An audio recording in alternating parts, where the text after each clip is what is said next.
Hi, Amy.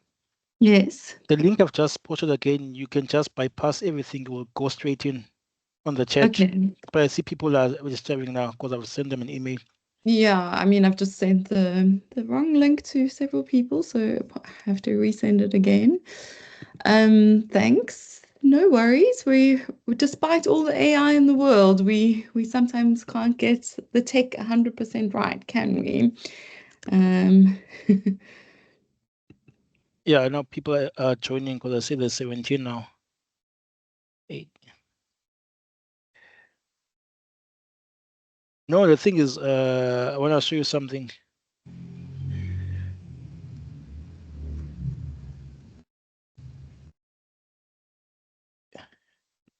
When you register, Amy, this one should be getting. Can you see my screen, Amy?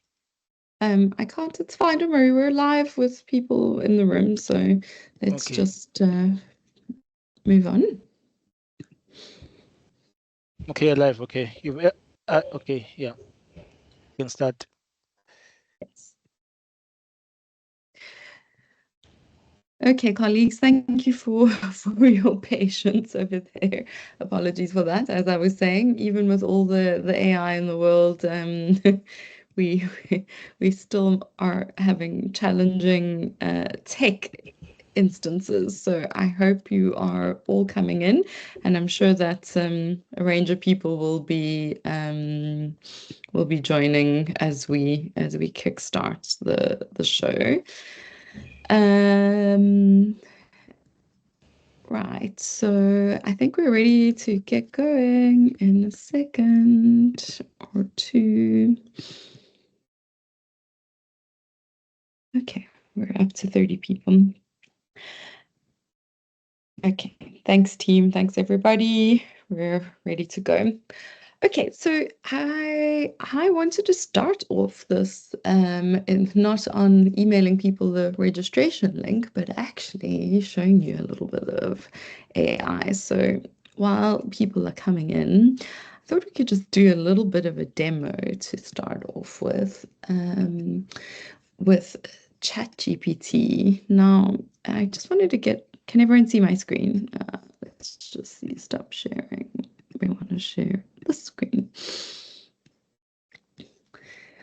Okay, good. How many of you, just by show of hands, you can just raise your hand and pull them down, or you can give a thumbs up. How many of you have actually played with or used AI tools? I just want to get a sense. Yeah, put your hand there we go. Good to know. I think that's a significant number of people in the group as well. You are welcome to use the chat through the session as well. You can drop a note over there saying what has been your experience of AI and using it. Feel free to drop a note as you do. Um, so interestingly, and I've just lost my main screen that I wanted to show. Just for those who haven't actually had an opportunity to play with AI or used it or even thought about it, I wanted to just give a short demo to show you the power of AI in real time, starting with probably the most popular generative AI tool out there, ChatGPT. So I'm going to upload the report that we've written on AI to ChatGPT and show you what the tooling can actually do. So, what are the key findings of this report? Artificial intelligence, rash revolution, or holy grail?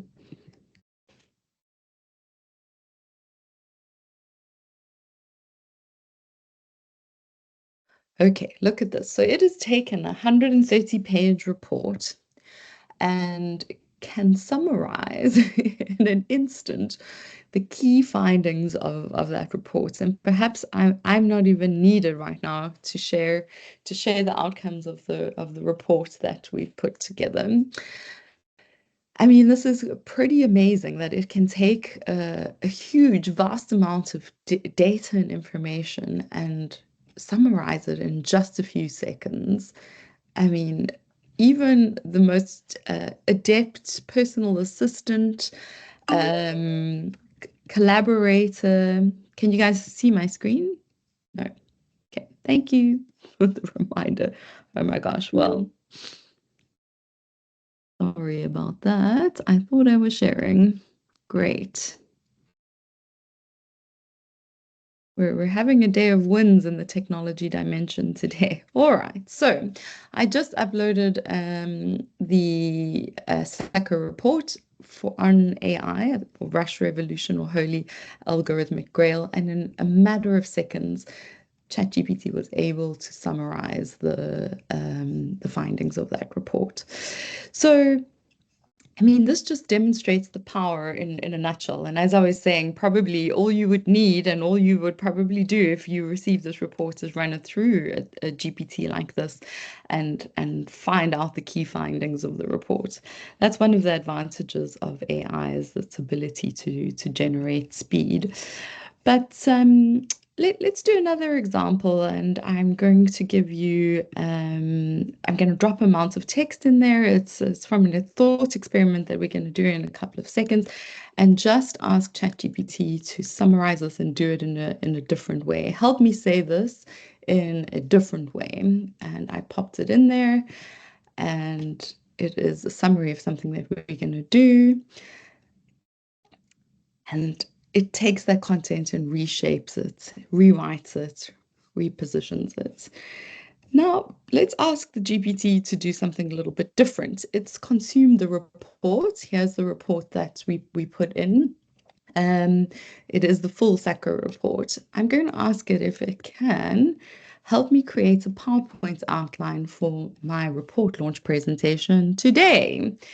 Let's see what it produces.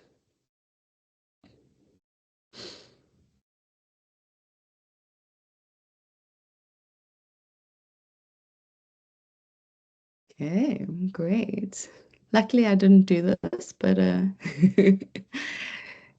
an instant, using the report, there is a full presentation emerging from that report. Okay, so in theory, I have a structure now for this. Now let's take it up into the next level. And I'm not sure if you know this, but there are many different options in ChatGPT with their embedded GPTs where you can generate websites, create code, get something to write for you, create logos, go deep into a whole range of scientific literature. There's a Scholar GPT where it pulls off Google Scholar, JSTOR for the academics in the room. And then there's obviously image generators and a whole host of different GPTs stored within ChatGPT. And today we're gonna use Canva, but let's just go back to that example, and let's go to Canva and ask it to help me create a PowerPoint. This is always amazing to me.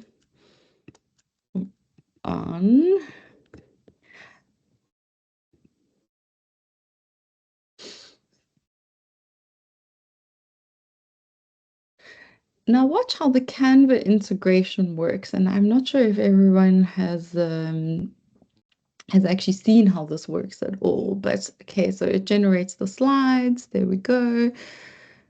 And then, would you like to custom design the visuals? Yes. So off we go.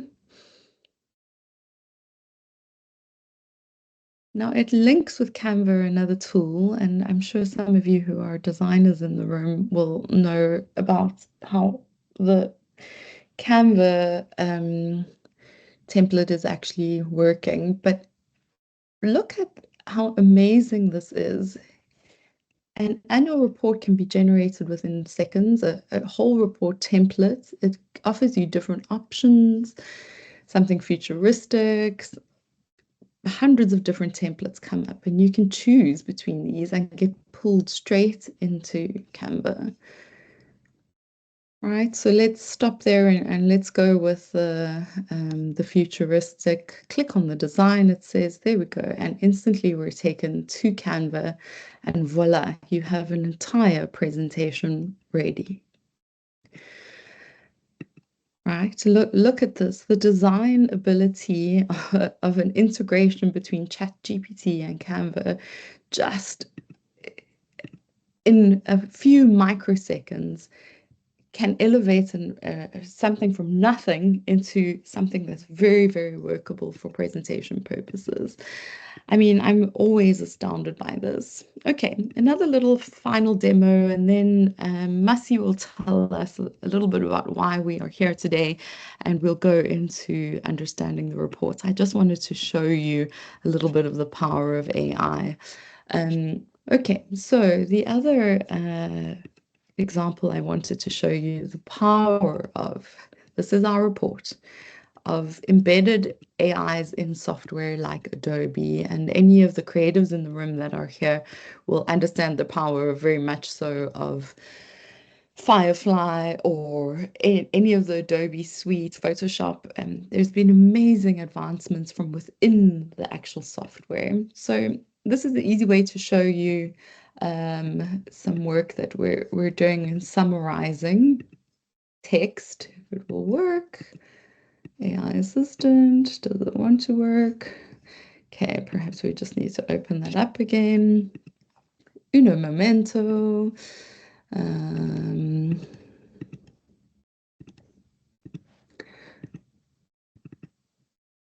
Now watch this. You can click AI Assistant, and this is if you have a paid version of Adobe Suite, the Creative Cloud. So Adobe itself analyzes the entire report, similar to what ChatGPT did earlier when it generated that slide summary. It processes the documents, and you can ask the document any questions. So, for example, what are the 3 key findings of this report?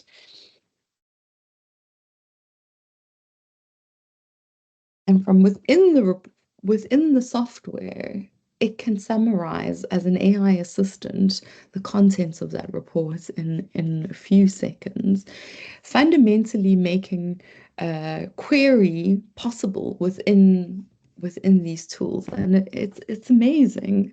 This is the power of AI live, and one of the advantages that it really brings to the party. So while it's thinking, as you will see, and when you download the actual report and get a chance to go through it, we'll share the link a little bit later. It's a lot of text, so it does take a while. Okay, while that's thinking, so perhaps the number of seconds there isn't exactly perfect, but let's go to another tool, something a little bit more in the complete creative dimension. Let's go to Suno. How many of you have heard of Suno? As you can see, I've been playing a lot with it as we go. But this is a song generating AI, and you can put your lyrics in with a prompt. So this is a poem I wrote a couple of years ago. It's a nice short little poem. And we want to hear this poem in a country style, modern country. Okay.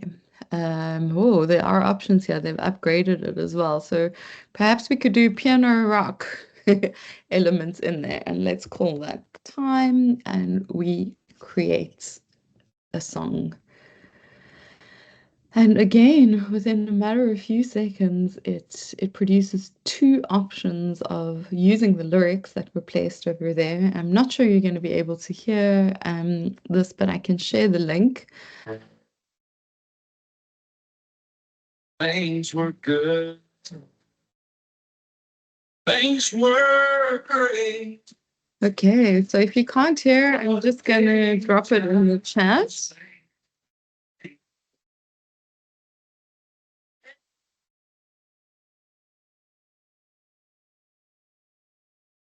Oh, yes, yeah. For some reason, I can't. Can you hear that? Everyone give me a thumbs up if you can. Great, okay. So that was option 1. Option 2, same lyrics. Things were good, things were great, what a pretty time was late. Things were borrowed. So what's really interesting about this is that people that haven't, like for me, I'm not a singer myself, even though I would love to write music, because I am a poet. AI has opened up a whole new level of creativity and access, and some people in the industry call this the democratization of access and creativity, because the tools enable us to do things that we could only have imagined doing before. And without years of skills and practice, we would never be able to do what we do today. So let's just quickly bounce back to my Adobe example there. What are the 3 key findings of this report? And there they are summarized by AI. AI's dual impact on the creative industries, the need for proactive policies and regulations. We're going to speak a lot about that. And then our policy outcome, which is the protection and innovation remuneration continuum, which is also where I'm also going to speak about in a little bit. So super exciting stuff. I hope this gives you just a flavor of how AI can work across different creative domains. It was a quick and easy way to showcase the power of AI in a short, quick way. But if you start exploring this, it's like an unending, bottomless pit of software, evolving at such a rapid pace and developing, people coming up with ideas, people compressing data sets and using it especially to help or especially to support creative work or to influence creative work. So this is something really interesting for us to think about. All right, so now we're here, and I think everyone must have received the link and are in the workshop. Masi, do you want to, that the demo is over, but you can do a quick introduction and then we can go into presenting some of the findings.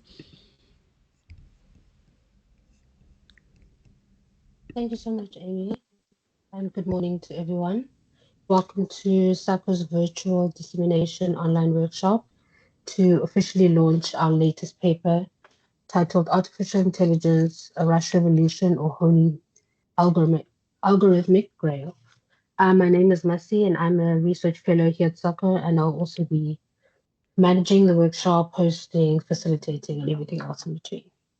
So this workshop marks an exciting milestone for us as we delve into the innovative findings and recommendations outlined in our paper, which explores the transformative impact on AI on the cultural and creative industries and how AI can be responsibly leveraged to address certain challenges in the sector.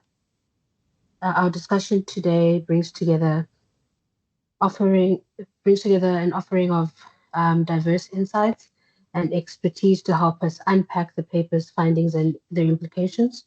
So, whether you're an AI enthusiast, a professional navigating the evolving tech landscape, or simply curious about the future possibilities of AI, we hope that the session will be both enlightening and inspiring for you. We encourage you to engage actively, share your questions and thoughts in the chat function of the meeting session as we progress, and we'll address those questions at the end. This is a collaborative space to explore ideas and spark meaningful conversations. So your participation is greatly encouraged and appreciated. So without further delay, I will take you back to Amy, who will now give us the AI research report results, presentation, and lecture. Thank you for joining us, and we're happy to have you. Thank you, colleagues, and apologies for the tech challenges at the beginning. So thank you, and I really want to first of all say thank you to the colleagues and everybody that participated in this AI report production, because it has been a production over the last year. So firstly, to my fellow researchers, Karabo, Masi, and Maria Paula, who are on the call with us, and we'll do a little bit of a panel discussion Q&A after we present the findings and a bit of a lecture. And yeah, I just wanted to say thank you. And then to everybody who participated, this is actually your, and if you're from the creative industries, this is your report. It's the first baseline study on the perceptions of AI in the creative industries. And it will form the base of, or a milestone for how we measure how perceptions and sentiments change toward AI over time. And you'll see from the findings that right now the sentiment is fairly positive, and we believe this is a good thing. We are living through a renaissance. It is an amazing moment, a life-changing moment, but there are very, very important issues that we need to cover at speed to manage the potential fallout and the many unintended consequences. So bear with us as we go through the report.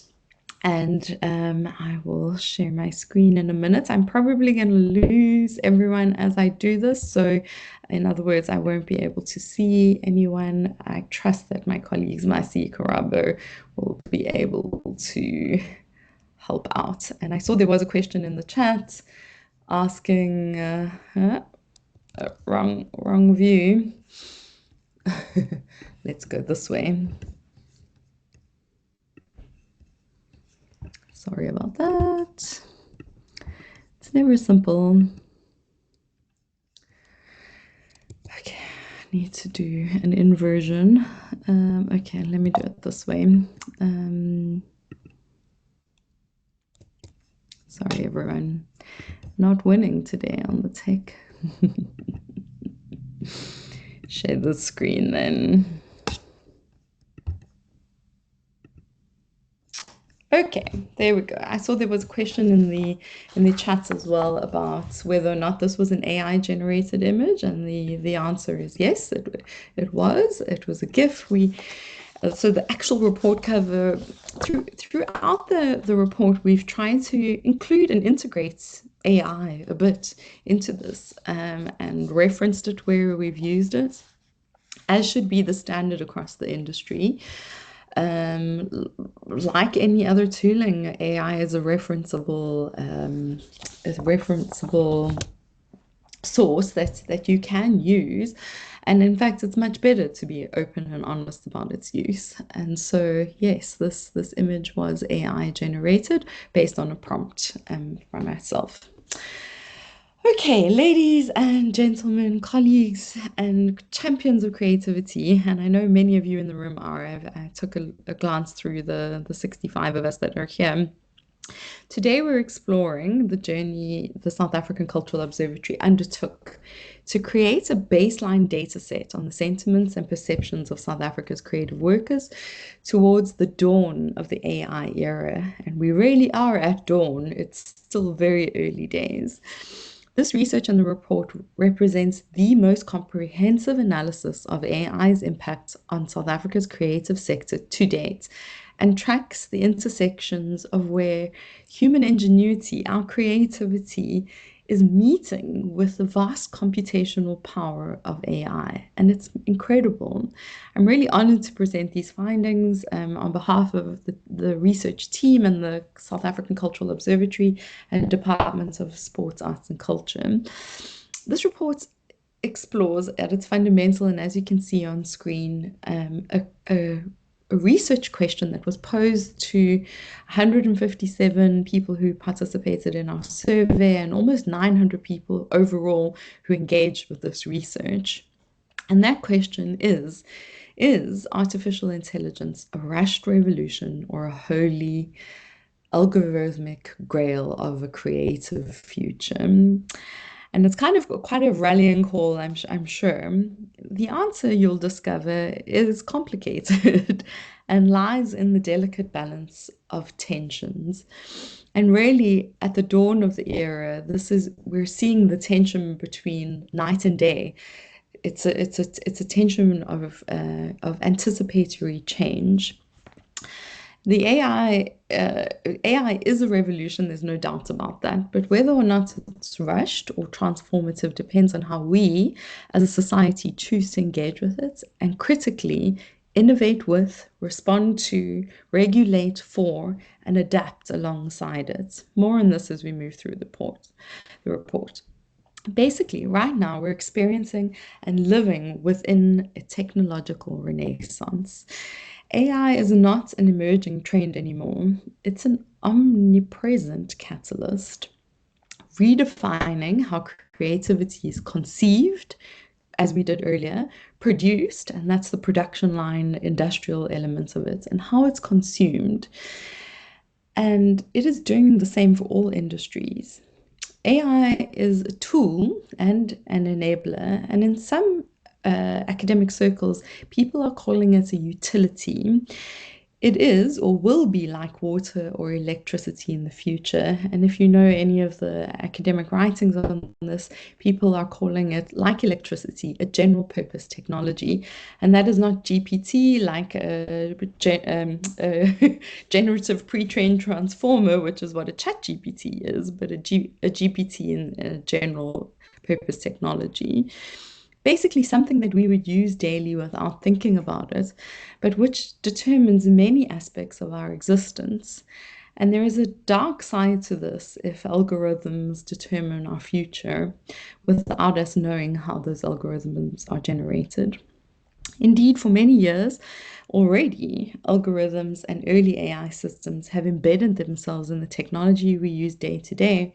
If anyone started to write an email on Gmail and there's pre-existing text that anticipates what you're going to say next, like "Dear Amy," because I've typed Amy into the to field, it can anticipate that.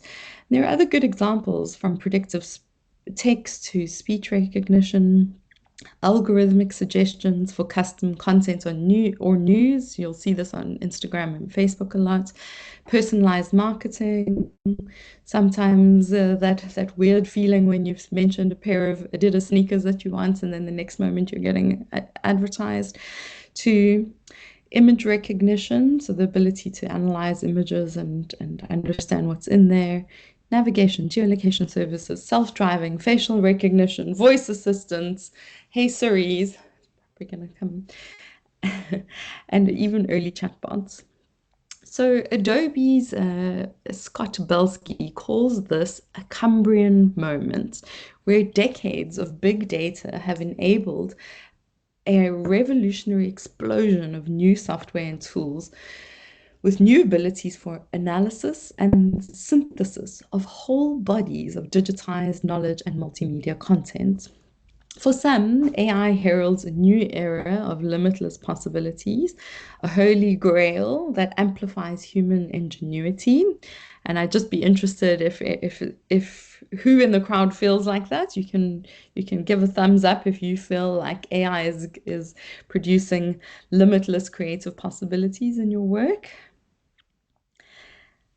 While alternatively for others, it poses a rushed revolution, challenging the very essence of what it means to create and to work creatively.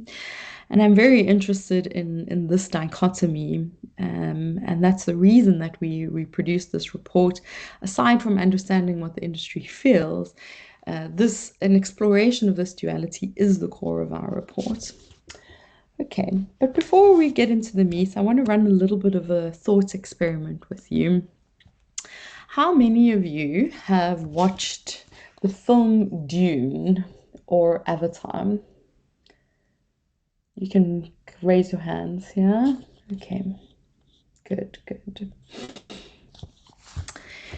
Now, imagine you're sitting in the cinema, right? And the credits come up, the credits roll at the end of the film, and you sit for more than 10 minutes because the credits account for 600 people that made up the Dune film. 600 names that flicker across the monitor, an index to creativity.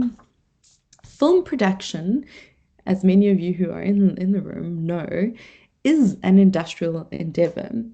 The factory of film production employs hundreds of creatives across different departments spanning the CCIs, the creative and cultural industries, actors, makeup artists, fashion and costume designers, cinematographers, editors, marketing professionals, technicians from lighting to sound, composers, animators, 3D artists, visual effects artists, stunt performers, riggers, sculptors, set designers, and more, even accountants. This doesn't even include producers, writers, directors, and the medical crew, also critical. Now imagine Dune 3 in the AI era. What do you think the credits would look like?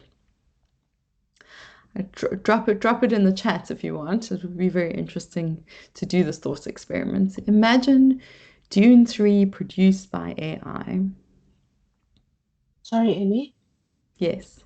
Do you mind putting your presentation on like presentation mode so we can see it properly? What are you seeing? We can see it, but it's small. Like it's not on full screen mode. I'm kind of seeing it with the notes tab With at the the bottom. notes on the side. Okay. Now we can see the notes still, but it's not in full PowerPoint yet. It should be all right. So let's stop sharing and try again. Apologies. Winner, tech for dinner. Let's see if this works.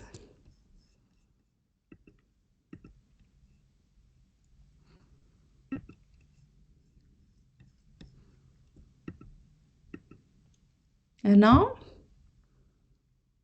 Still loading. Nothing yet, but it seems like there's a bit of a delay. Do you mind clicking again? Okay, I'm seeing a thumbs up, so maybe it's just me. Okay. Can you see the full screen?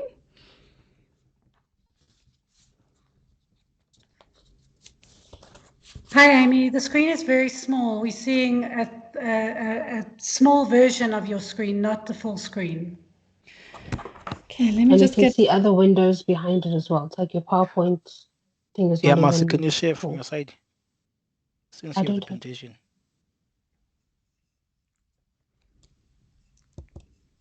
Oh my gosh, really not winning today. I'm having every tech gremlin that is out there. Okay. Now? Same thing.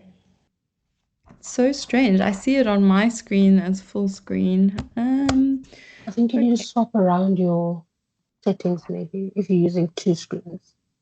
Yeah, I've just Because of the unplugged problem. from those two screens. All right, so you do have the presentation, Massey, so maybe you could just pull it up.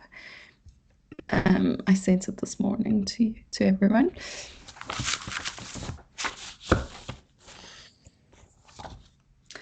Just let me know when you're ready to present on your side, and then I'll let you. It's literally at the moment the Dune screen. So yeah. Okay. So hopefully with that thought experiment, you gave some kind of bandwidth to thinking about what Dune would look like if those 600 people that participated in the creation of it were replaced by AI. And imagine what the credits would look like in the end. Would they have halved or would they have doubled? Because if AI companies are producing that, the technologies, there are also people behind that deserve credit. And so what does it look like? Would there be co-credits with software companies and AI bots? How do you reference in the film industry, for example,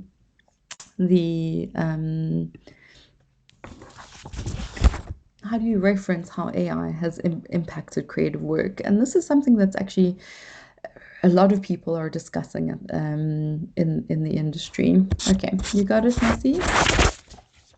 Can you see the full thing? Yes. You could just go back to the previous slide.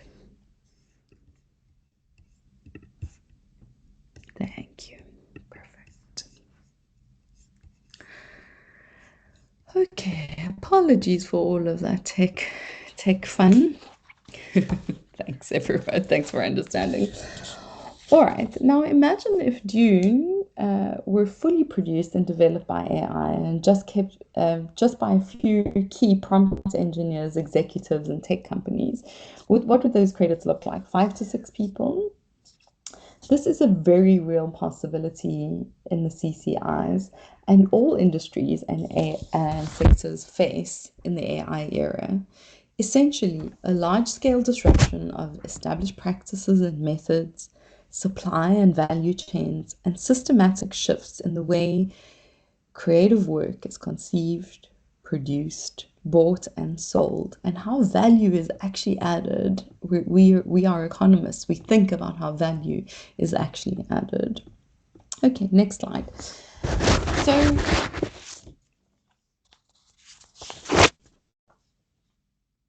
next slide. Merci. Thank you. All right. So, in this revolution, there's a lot of promise and there's quite a lot of peril. As we've covered, AI is no longer really a distant concept. It's here. It's shaping industries and economies already, and it's shaping lives. For the creative sector, the stakes are particularly high. AI offers seemingly endless possibilities. Algorithms that compose music, generate vivid imagery, as we just saw in the Canva example, the Suno example, or even write poetry. And I'm too scared to ask AI to write a poem for me and then to make a Suno. It's crazy. Yet it also brings profound challenges, forcing us to confront issues of ownership. Who owns the creative work augmented by AI? What about authenticity? What about equity and equality? What about fair compensation and access? The rise of AI presents both a new realm of possibilities for the South African commercial creative industries, and especially for creative services and their export. But there's also an existential threat, given just how exposed and still emerging our CCIs are in the global and nascent continental marketplace.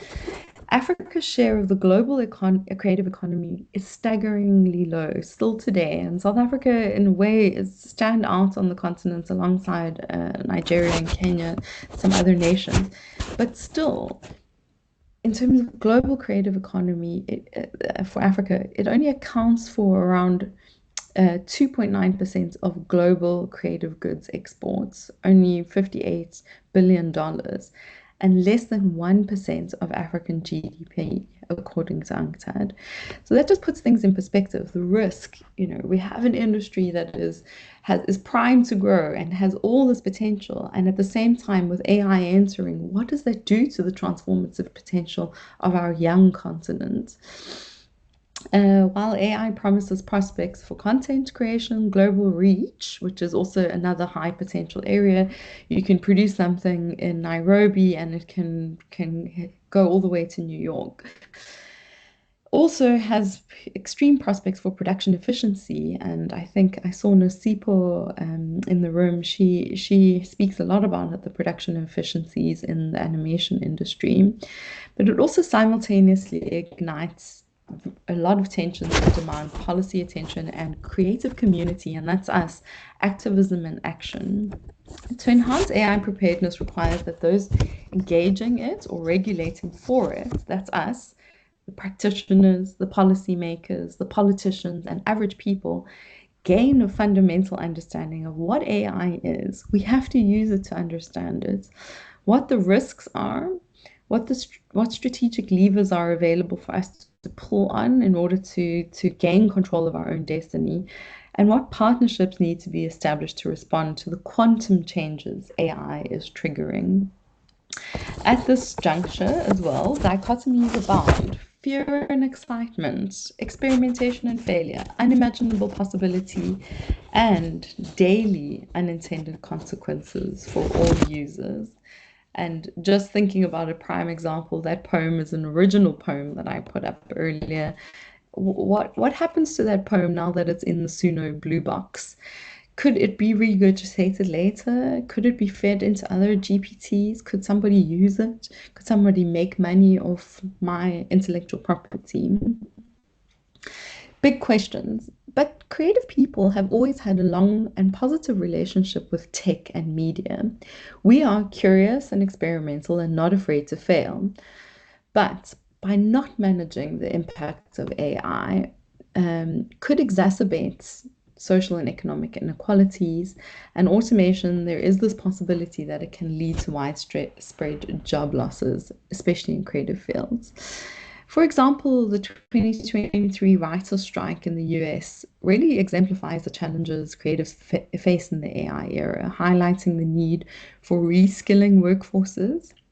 And this is a key finding of the report, and addressing employment disruptions caused by new technologies. A recent Adobe controversy is a very good example.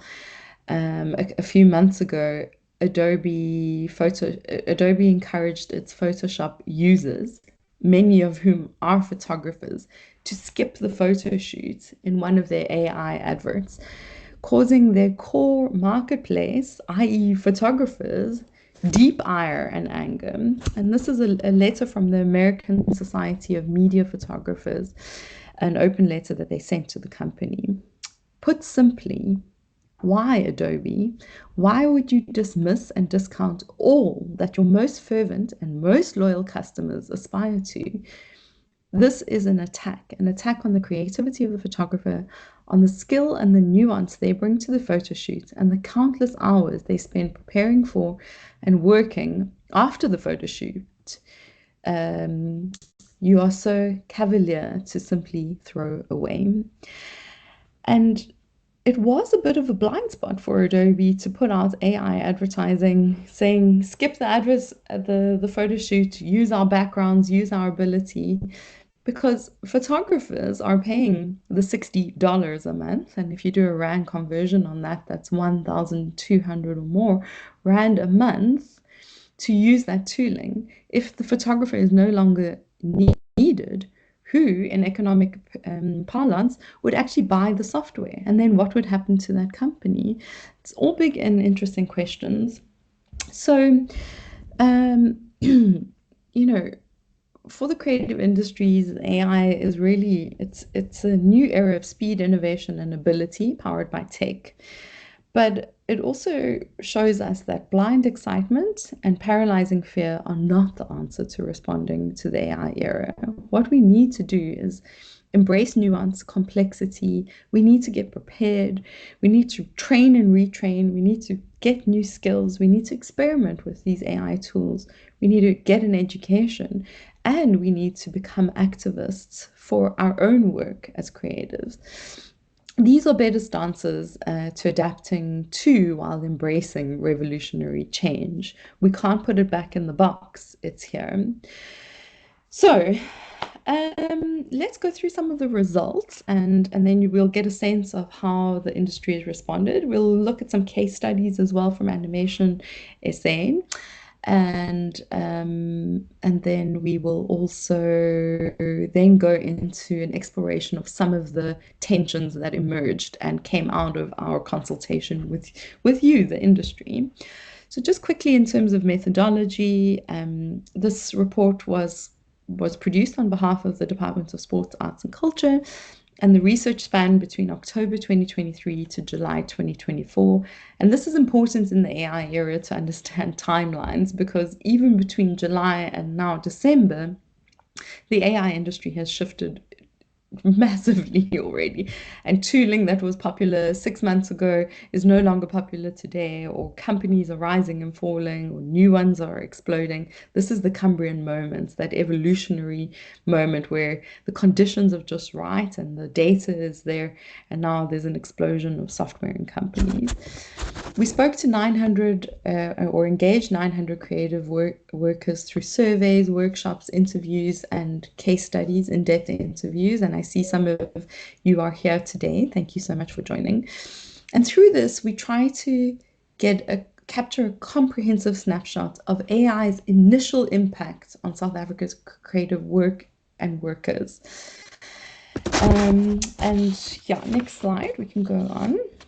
Some of the key findings from this report. This is the survey response. It doesn't include everybody, but we get a good sense of the numbers of the people that actually submitted to the direct survey, not necessarily our Cafe AI workshop, which had 120 people in the room and a further 700 online listening and engaging on the topic. Next slide. Okay, so what did we find? It's obviously a critical thing. So let's look at who took our survey, first of all. We're going to go through primarily the survey results now, and then in the next section on tensions, we'll explore the qualitative responses from our case studies and the tensions that became evident through the discussions that we had with people. But primarily, most of the respondents that took our survey came from the film and video industry. That was 11%. Music and audio production, performing arts, education and research accounted for around 9%, and arts and craft about 8% of the respondents. Collectively, film, video, and television workers were the most responsive, and I think we can read into that perhaps this is one of the industries that has been disrupted quite heavily. As one of my co-researchers, Mario Polo, always says, an artist is less likely to be, or a craftsperson is less likely to be impacted by AI right now than industries that are industrial endeavors, and where there is a lot of work that can be automated in order to gain speed, efficiency, and time. Film production is a highly expensive, and animation especially is a highly expensive endeavor, and so where you can have cost cutting, especially for more automated work, it is really AI, I think, is transformative and actually can help make businesses more profitable in this. So we took these results and we also layered them over the UNESCO framework for cultural statistics, just to see, what is the percentage compared with UNESCO. And basically, of those UNESCO domains, 31% of those surveyed came from audiovisual and interactive media, which makes sense. 14% from design and creative services, which also makes sense. Design, as you saw today, I managed to develop a Canva presentation in a couple of seconds that I could have used for this presentation if I didn't want to do it myself. And then 8% came from performance and celebration, education and training, and research and development. Okay. Next slide. So the findings of the report paints an interesting and complex picture. Firstly, and most interestingly, most creatives are pretty excited and positive about AI. And again, just to get your feedback by a show of hands or a thumbs up, like, are you feeling positive, yes or no, about AI? Okay, good. See a couple? I think no. Some people are on the fence about this still. Okay, yeah, there we go. I think finding the thumb can take a while. Yeah, there is a sense. So of the people surveyed, around 68% were positive and excited, and this reflects the creative industry's feeling, right? And a few were indifferent, and 14% said they were a little bit scared, okay? They had some fear or concerns about AI and machine learning. Next slide. Also, most creative surveys had also used AI. This was a 70.1, we could call it a 71%, said they had used AI in their process, where a third almost hadn't. So that's kind of interesting to think about. Probably by the time we closed the survey, probably by the time we closed the survey, this number would have changed in the last 6 months, I assume. So it would be very interesting. And we keep saying that this is a baseline piece of research. We can run the survey again to get a trend line on how people's attitudes are changing. Next slide. We also asked the question, has AI or machine learning helped or hindered workflow, or somewhere in between?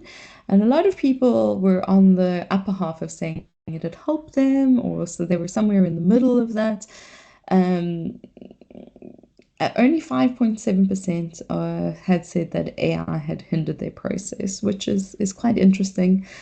I'm also wondering how this changes over time, because increasingly I'm finding, even with my use of AI, is that I have to go back a lot and fix a lot of things. Is anyone else experiencing that? Show of thumbs up. Yeah.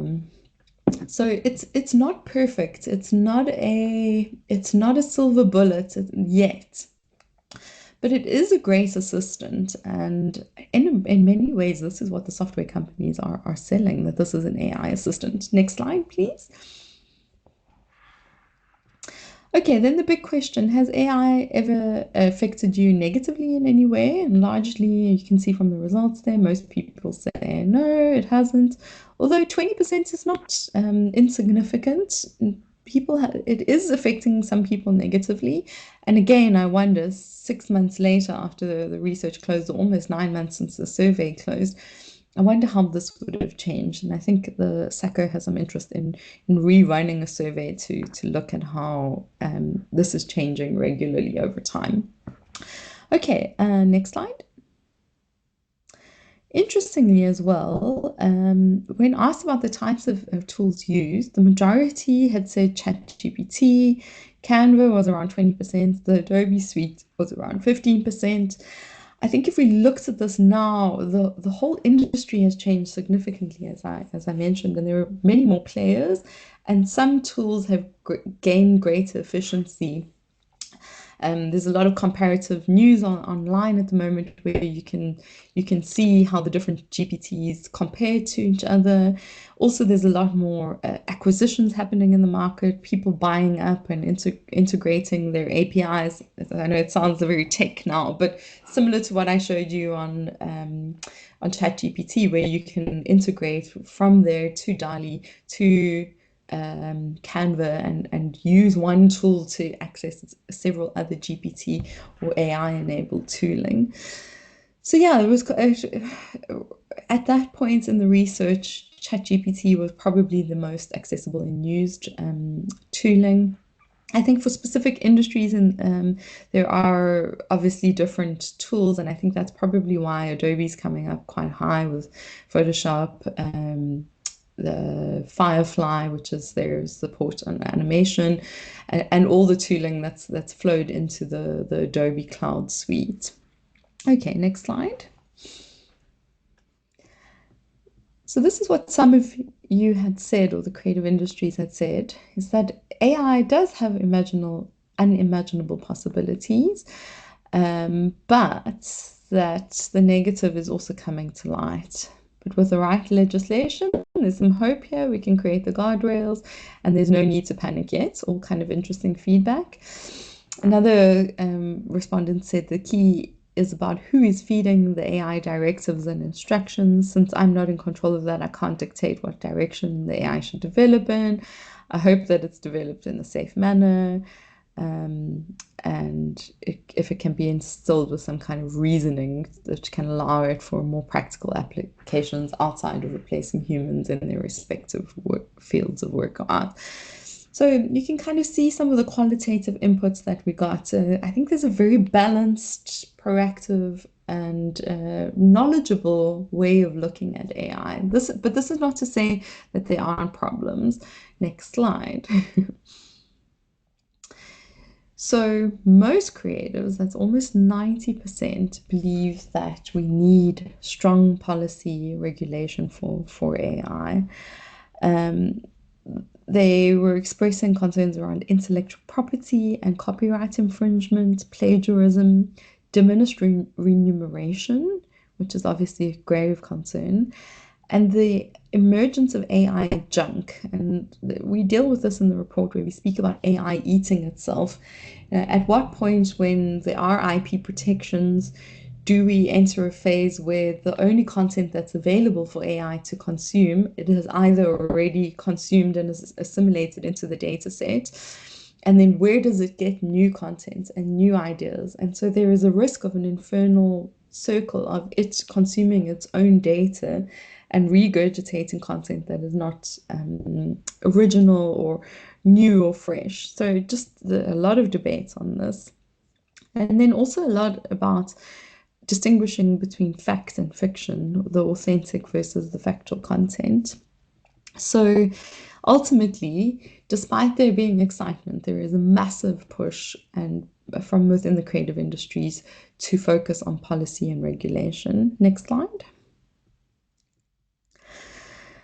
Okay, and this is what the creatives have said. The distinction must be made between unregulated and generative AI and AI in general. The former has already threatened copyright industries like mine and threatened the livelihood of human creators. And other people think that I think it affects all of us negatively because it is inherently biased and commodified by neoliberal capitalism. I'd like to see and explore how to use AI differently. How many of you feel that way? Give us a thumbs up again.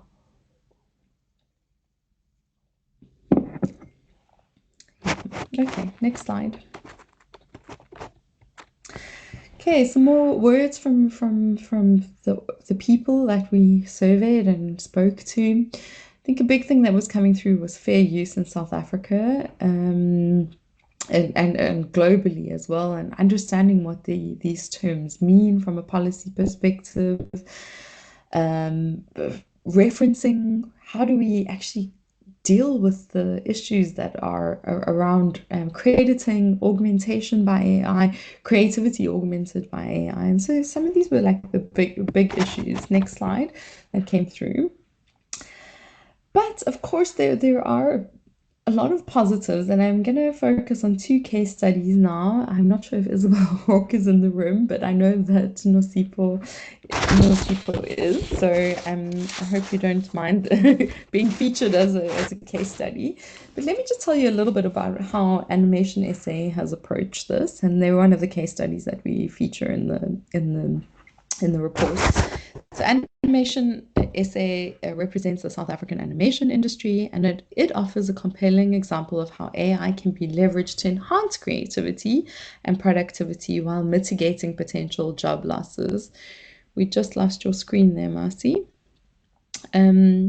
Recognizing the disruptive potential of AI, Animation SA proactively integrated AI into its production pipeline, reducing budgets by up to 50% and significantly increasing efficiency. So Isabel says, within our incubator, we're developing 10 first-time African animated TV series producers. TV series that we use the opportunity to bring AI into our pipeline.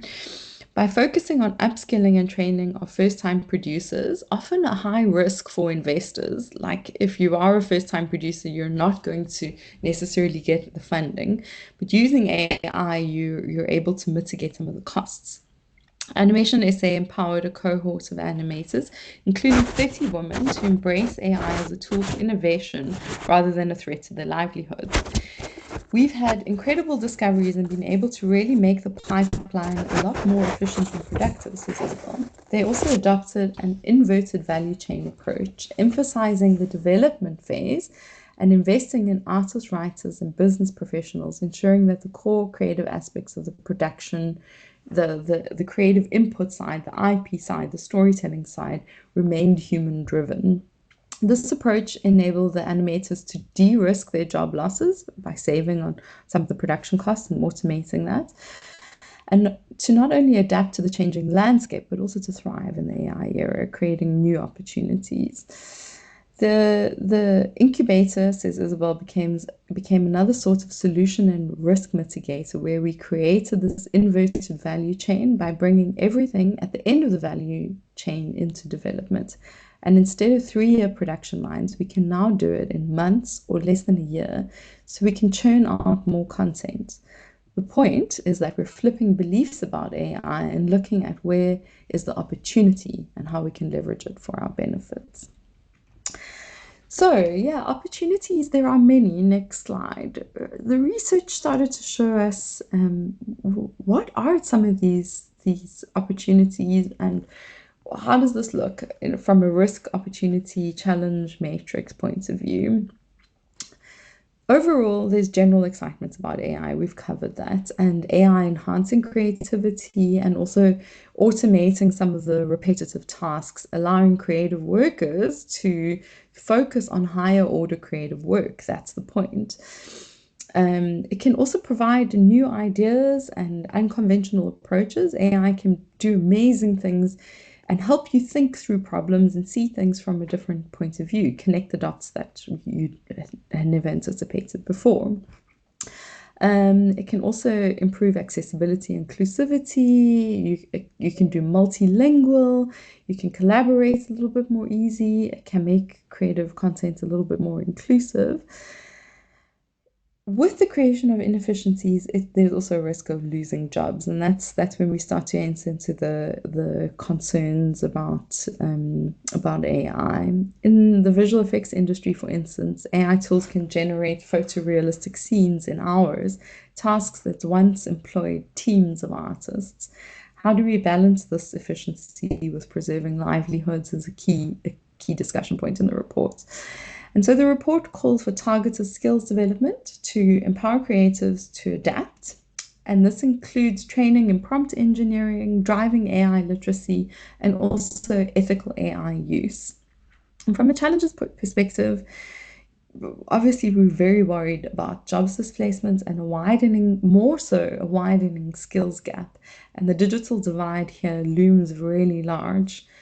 You need extremely good and efficient infrastructure to run, build, manage large language models.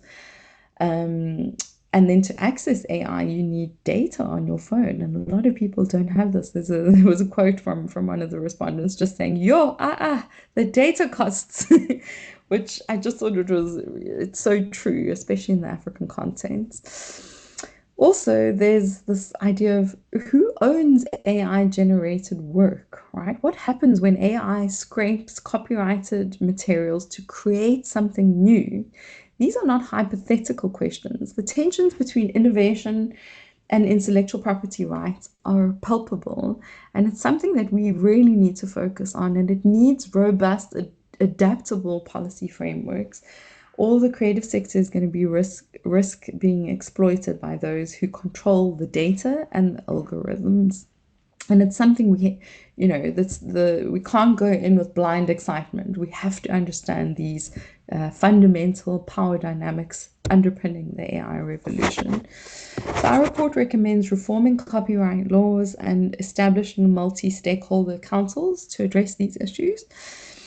To protect IP and copyright is basically the crucial point, and we need clear guidelines and regulations to ensure fair compensation and ownership, clarity around that.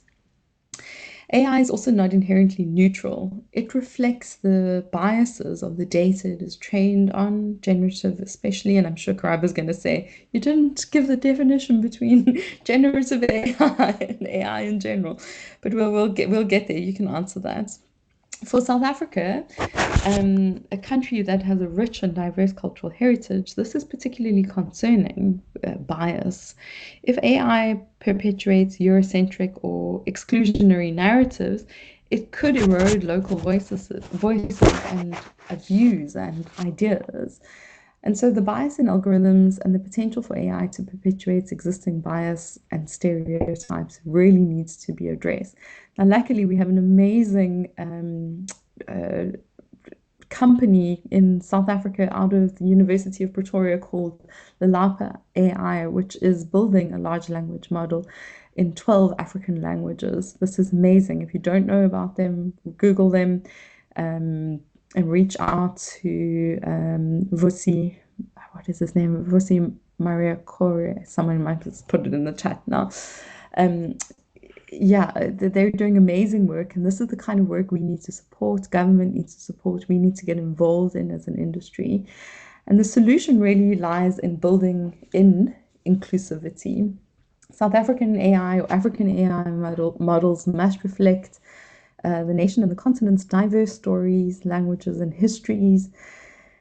But still, we have to remember that AI can amplify creativity on a global scale, South African creativity and African creativity.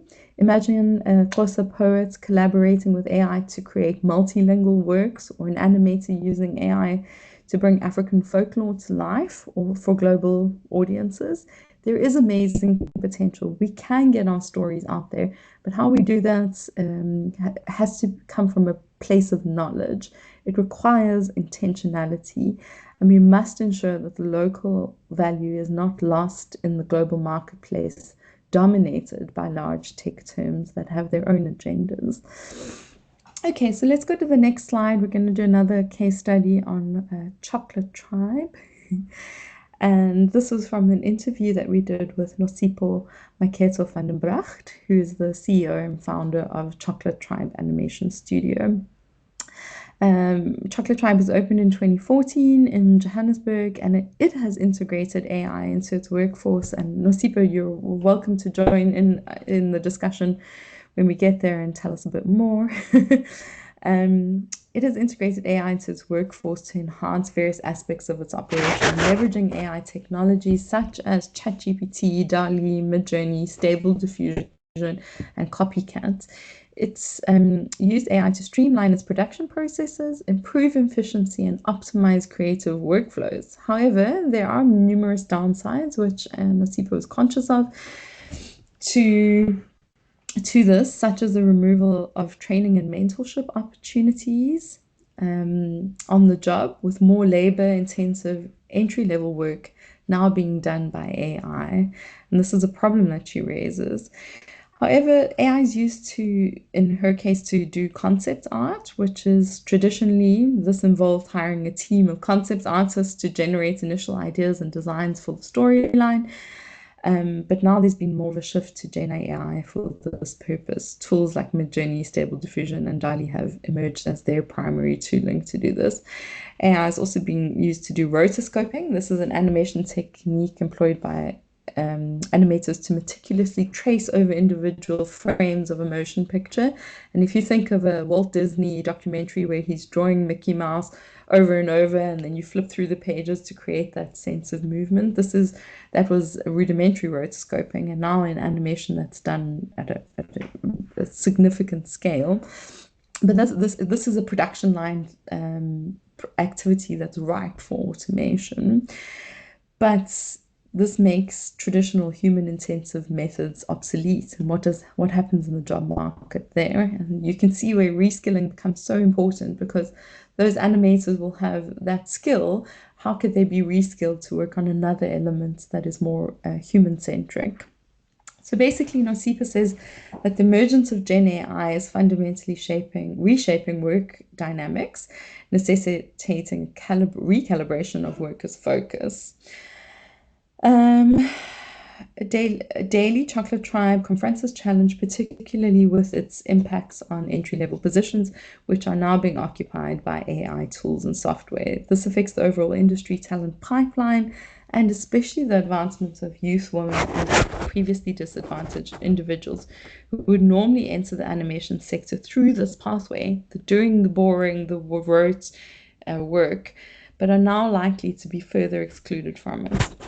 The potential removal of entry-level roles raises pertinent questions about how individuals can acquire the requisite on-the-job experience to ascend to mid and senior level positions. It's something that we really need to consider. So, while organizations like Chocolate Tribe have explored the benefits of Gen AI, especially noting its swiftness, precision, and cost effectiveness, the widespread adoption of Gen AI tools poses significant challenges, particularly for entry-level workers who face the prospect of job consolidation, replacement, or even elimination, sadly. Okay, so this trend has profound implications for youth development and employment opportunities. And in South Africa, we know how important this is. So it's critical that the industry addresses these challenges collectively and mitigates for the negative impacts of AI generation, while also capitalizing on the opportunities for innovation and growth. The key, we say, is a balance between technological advancement and human capital development, and at the right speed. Next slide. So we'll show you for a minute what Chocolate Tribe has been doing. You should be able to play that. There we go. Not sure if we're going to have sound on that. Mercy, you might have to go off mute.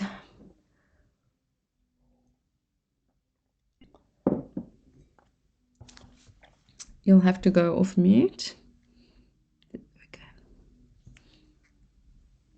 Okay. Oh yeah, it's not playing, but we can drop that link in the chat. You can see some of the work that Chocolate Tribe have been doing using animation and and AI. Some really amazing work that they're doing. This is their show reel, so you can take a look at it. Okay, Massey, you can just drop that link in the chat and people can watch it afterwards. So those are the report findings at large. I know I've been speaking now probably for an hour, so hopefully you're not too bored. And I know we want to get into some coverage of and some discussion and a panel discussion. So do you want to go to the next slide? Just a reflection very quickly at a high level. The tensions that have emerged through the research are related to power and policy. Basically power, who controls AI and how do we ensure that its benefits are equitably distributed. Next slide. Also to speed versus ethical caution. How can we deploy AI rapidly without compromising ethical standards? These are the big questions. Then the other one, which is significant, is creativity versus the machine. How do we preserve the essence of human creativity when machines can mimic it? And what does that mean? And what does that mean for our entire industry at large? And so to mitigate against these, we suggest what we're calling a protection, innovation, remuneration continuum as a framework for making policy decisions for the policymakers in the room in the AI era. And this is not only for the creative industries, it can be applied to any industry. And the point here, this model aims to balance the disruptive potential of AI with its innovative possibilities. And really, we don't want to stifle innovation. That's not good in general. But innovation can't continue without any guardrails, and corporates don't self-regulate well enough to put the protections in place. We need regulation, we need policy. Even our own industry has told us that the numbers, 89% of creatives want policy regulation. I assume this would be the same across all industries. And so we ask that when making policy or thinking about the AI era, that people that are influencing regulation, policy, debates, ask these three questions. And when the answer is yes to all three, that's the policy sweet spot. And basically it is, does the action that you're about to take or the policy directive protect the CCI worker and work? Does the action ensure fair compensation of the creative worker? And does it promote innovation while protecting the creative worker? And if you can answer yes to all three of these, then it's a good, that directive can move ahead. And we're proposing this, it will be an area of further exploration and research, but as the model that we need to apply, especially for the creative industries, but also extend it out to all other industries as well. It basically provides a structured approach to legislative, regulatory, and policymaking decisions aimed at creating a really balanced environment between compensation, protection, and innovation. Okay, next slide. So generally, the report has quite a lot of policy recommendations, and these are general, and then we have a list of specific ones for the CCIs.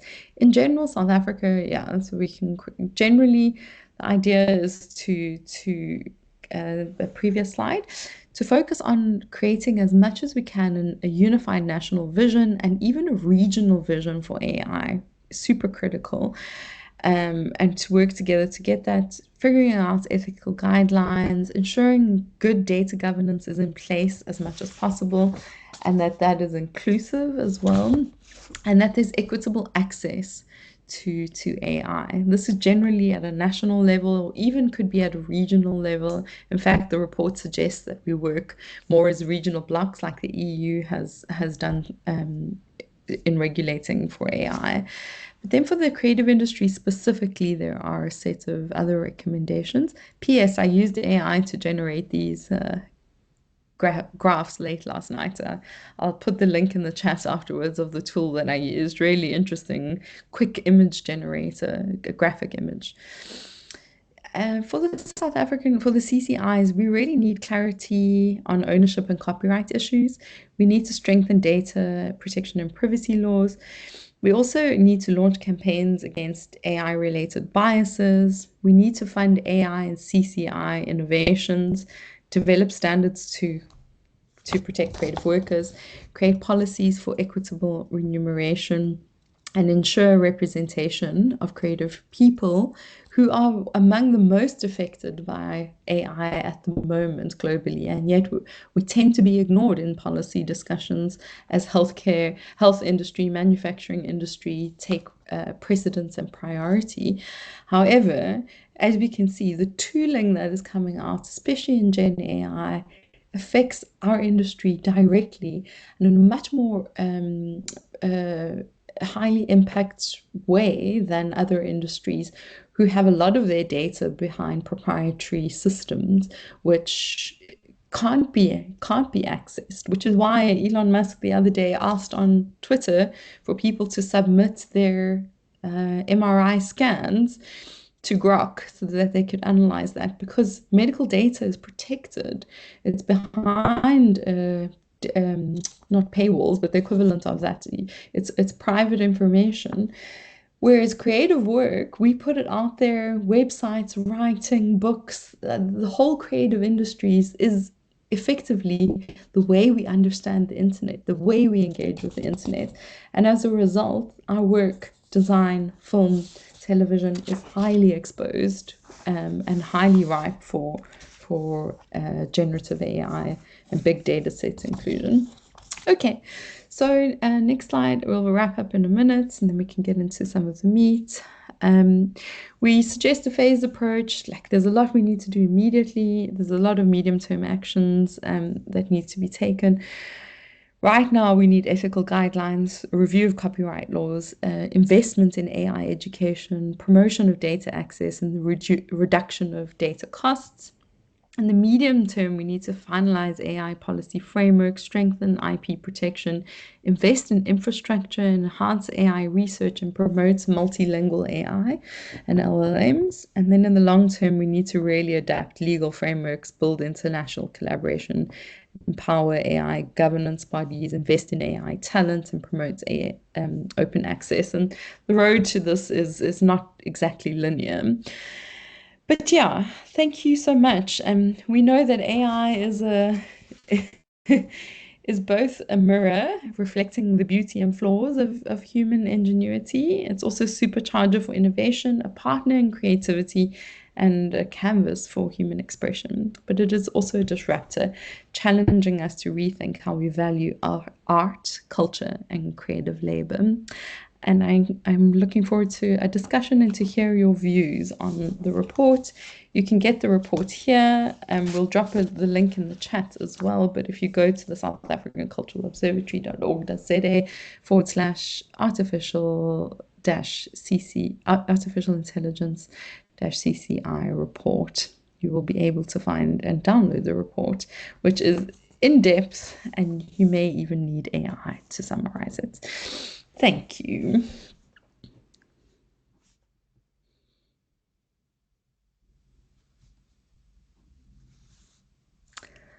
Thank you so much, Amy. Can I stop sharing the screen? I think there's another slide with the timeline on it. You don't want to get Yeah, you can stop, yeah. I think, do you want to answer some questions? Or shall we go straight into the panel discussions and save the questions for later?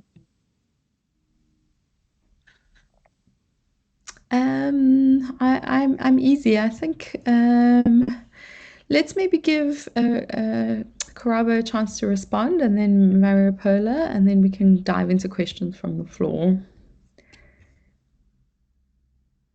Okay. Karabo, you can join us when you're ready. Thank you.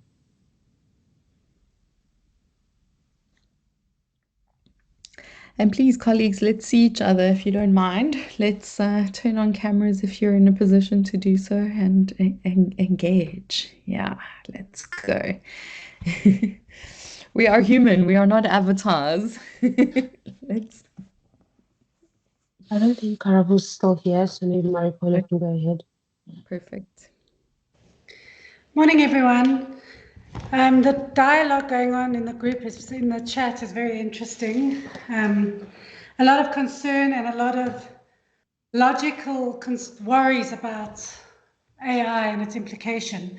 The truth is that it's a disruptive technology, and in essence, all that means is when you start using it, you can't imagine a world without it.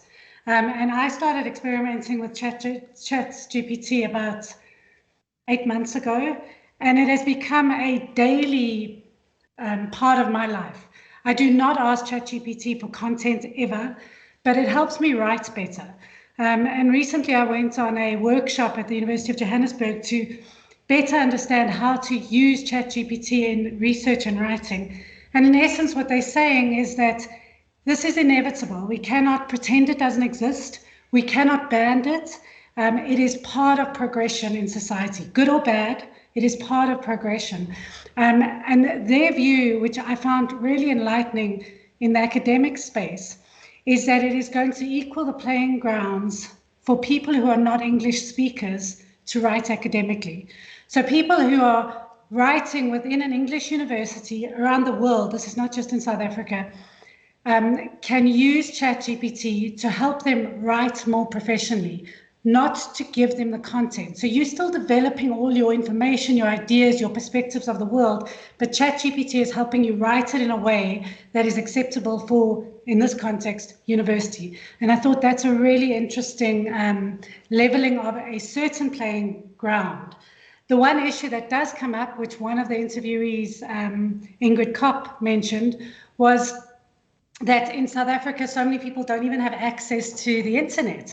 So we are not living on an equal playing ground where everybody is just trying to experiment with AI. Lots of people don't have a computer, they don't have access to the internet, they don't have access to these tools, and that shifts this leveling of the playing ground. So the first thing is that it's disruptive. The second, which somebody just mentioned in the chat, is how unregulated the CCIs are. Not only are the CCIs unregulated, they have a variety of sectors within the cultural and creative industries that operate very, very differently from each other. Different challenges, different structures, different rules.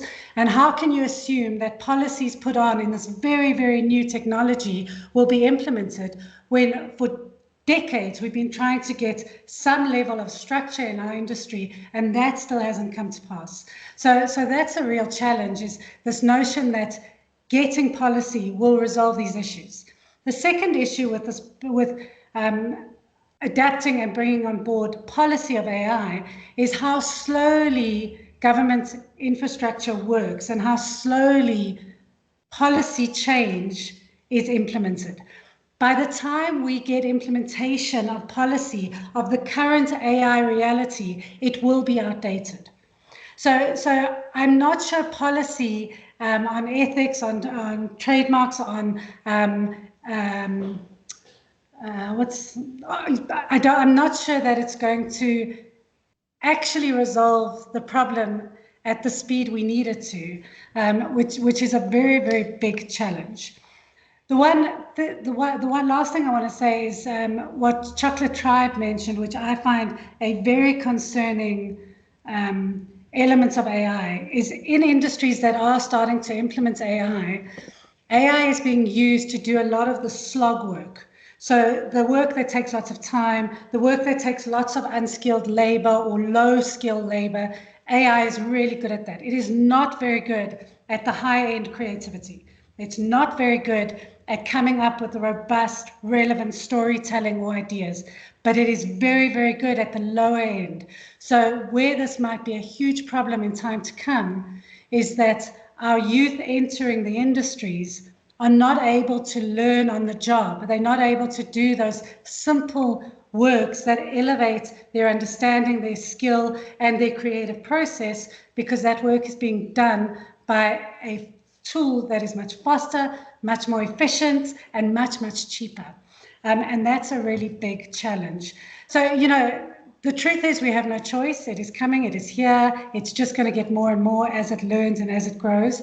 But there is a huge amount of benefit in these tools if we learn to adapt it. I do think strongly that more workshops on how to use these tools effectively should be done.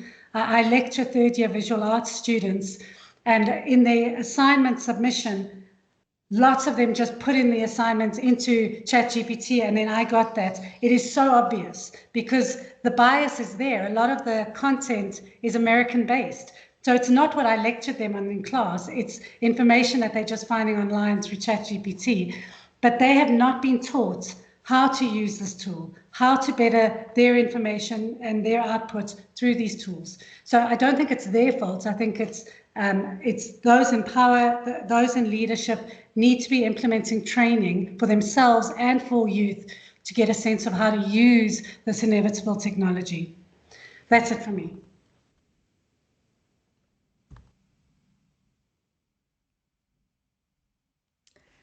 Amazing. Thanks, Maripela. Always great. Thank you so much. I think, am I audible? Hello. All right. Thank you so much.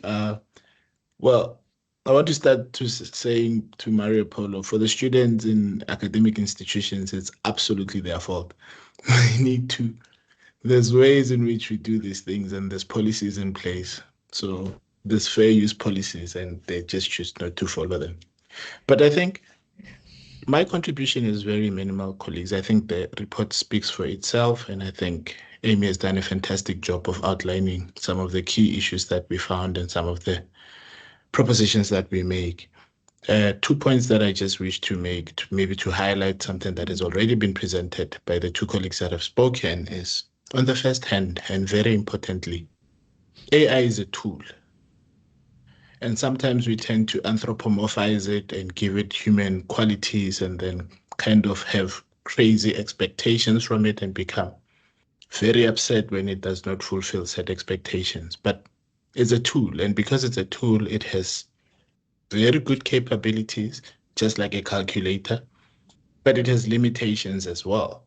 So understanding that and understanding that as a tool, its function is always as a complement to the entity that is using the tool is fundamental. So once we understand that and once we use it, we should always remember that it's supposed to help us and not the other way around. And its success of helping us is necessarily contingent with the type of data that we feed it and the accuracy of the data, because then, as they say in AI language, garbage in, garbage out. So if the data in the system is bad, then the information that it provides will be bad. I think that's the first point. And the second point, which was quite interesting for me when we were busy with this report, is that AI is a mirror. And I think Amy has well articulated that idea that when it comes to the creative sector in South Africa, it has given us an opportunity to actually audit where we are in terms of technological innovation and protections and policy in the creative sector. And what it has done for us is that it has given us some roadmap to say, these are the challenges and these are the proposed solutions. I urge everybody that reads this report not to see it as a panacea, as a solution to all of the problems, but to see it as a framework with which one can use and kind of articulate it for their specific industries, because we have answered the question, or we have tried to answer the question from a creative sector perspective, but the creative sector is a very big sector and we can't answer all of those questions. So it works as a very good framework, and colleagues from different entities can then bring it in the different environments and provide solutions. Those that are in the legal fraternity will help us reimagine how copyright law would work. Those that are in the music fraternity will help us to reimagine questions of rights and how they're distributed in terms of the production of said music. So that's what it aims to do. It aims to show that there are issues. It aims to show that there's a commitment to resolve those issues, but it also is a call for collaboration to ensure that different sectors are able to answer their questions. But all in all, I hope when you read the report, you enjoy it, and whatever it is that you are critical about, we can engage on it. Thank you.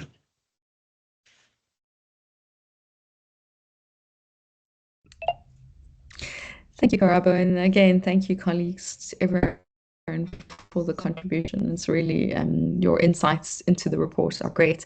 As I keep mentioning, this is a baseline study. It's the first ever. We were basically running a race in a hamster wheel when AI was emerging and burgeoning.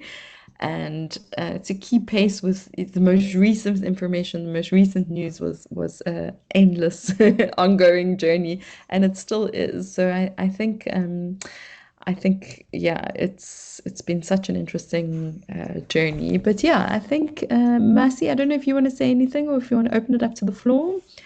I think Nosipho, who's been has been called up many times, mentioned, would obviously like to respond. Mercy, any comments from you? Not anything that my fellow co-authors haven't mentioned already. So I think I'll come in and give commentary based on the questions that I asked, if I have anything new to add. So we can open up to the floor. That's fine. Can't hear you, Amy. Okay. Should we start with Nosipho?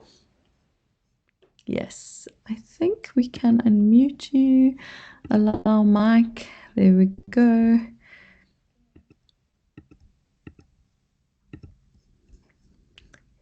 You should be able to unmute and speak, Nosipho. Or perhaps, Sina, can you open it up to the floor? Can you allow the... Hi, Amy. Yes, I've allowed all the attendees' mics to be on.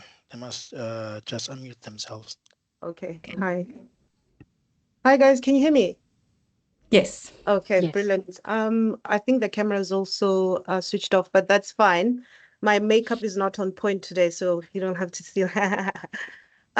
Firstly, thank you so much for that comprehensive report. It was, by the way, Amy, it was very interesting. There was not a moment where we felt like we were falling asleep. So there were moments when you were asking, I hope I'm not boring anybody, but you weren't. So I just wanted to also share some thoughts. The first and foremost thing, I agree with what Karabo as well as Mariapolo has been saying about AI being a tool. And we've got to see it within that context. For me, art and the creative space, and I constantly have been saying this, it is a human conversation and it will always be. You made an example of going off and watching Dune, and the credits are either, one or two people if it's AI generated. I don't think any of us would actually go in and watch that movie, because a lot of us, when we go and watch those movies, we are actually there, especially from the industry, we are there to also see our names on screens, because that, as you mentioned it, it's an index of our body of work. So it's not just the content that we are watching, it's also the index of, all the information that has been collated in the making of this film. So for me, I think we need to contextualize, and I understand from a human perspective, there's a great deal of fear and apprehension around it. But it's the same thing, I would imagine, when, cars were invented and the guy who was renting out horses suddenly realize that, you know what, everybody else is going to drive their car and either post their letter now, and no longer him having to run from village to village, taking letters and messages. So, and it is in that spirit that I'd like people to kind of open their hearts and minds to understanding the power of AI. And then also, I think when we also mentioned the fact that there are a lot of tools that we use at Chocolate Tribe, which are AI driven or, influenced by AI. But at the same time, for us, it's important that we elevate the next generation. And we are still trying to do that in terms of training them in AI, so that as much as they're not doing the slog or the kind of dull, boring work that is now automated, they're able to be integrated into the system through mentorship and through mentorship of AI. So there hasn't been it feels sometimes that there's a polarization between AI and the human, creative space. But we've integrated it in such a way that young people can still come into the industry from a Chocolate Tribe perspective and work with us. But obviously, we want them to be adept in AI, because it's inevitable that is where we are going. And then maybe my last point, and this I have to kind of taper it in such a way that it doesn't again feel like it's a them and us situation. I think as a corporate entity per se, like we are a company that is privately owned. We started it 10 years ago, and we bootstrapped ourselves to where we are. And sometimes I feel like there is a great deal of responsibility that's placed on corporations or organizations to change, society's fortunes. And yes, of course, it is part of the sort of social corporate responsibilities. And I definitely think Chocolate Tribe and other studios are doing that in order to make sure that the next generation of youth are integrated into the, corporate, creative economy. But I think government has a really big role to play in this, because it's going to require a lot more than just sort of doorstepping it, at creative industries, sort of responsibility to say, these companies are the ones that need to change the understanding around AI. I think it's a collective conversation, and I'm happy that there are a number of institutions, including the academic, institutions that are involved in these conversations. We're not going to be able to change this by simply seeing the entities that are heavily involved in AI as software makers or the people that are pushing the agenda on AI. It's going to be a government conversation, academic institutions. So the entire ecosystem needs to be involved in order for the next generation of artists, as well as practitioners in this field, to do amazing work and create content. And then maybe lastly, for me, authenticity, and it goes back to the point that I made about AI being a creative conversation. Even where we are as Chocolate Tribe, a lot of the times the art that we produce is very much human centric. It is done by artists who sit for hours, and where our AI is integrated is, for those tasks where we feel like we can expedite the process. And in most instances, AI is not art directable. You will have to do 100, sometimes 1,000 iterations to get something that is somewhat, coherent or looks like something. So again, there's a person who's in the process. And for us to lean into authenticity, it'll always be a human conversation, So just that's the point that I just want to end on, that it'll remain a conversation between you and I. It'll be an emotional conversation. It is a one that reflects you and I, and how we view art and how we view expression in different ways. So thank you for that. Hi, Amy. Yes. Hi, Amy. Before we go to Nhlanhla, because she's next, he's next. Can you please answer some of the Q&A questions that have dropped on the Q&A? there's also I'm sure. I'll come back to that. Let's let the audience come and I'll digest the Q&A so long and prepare some answers. So happy to do Nhlanhla and then Harriet, and then I'll come back on some of the answers.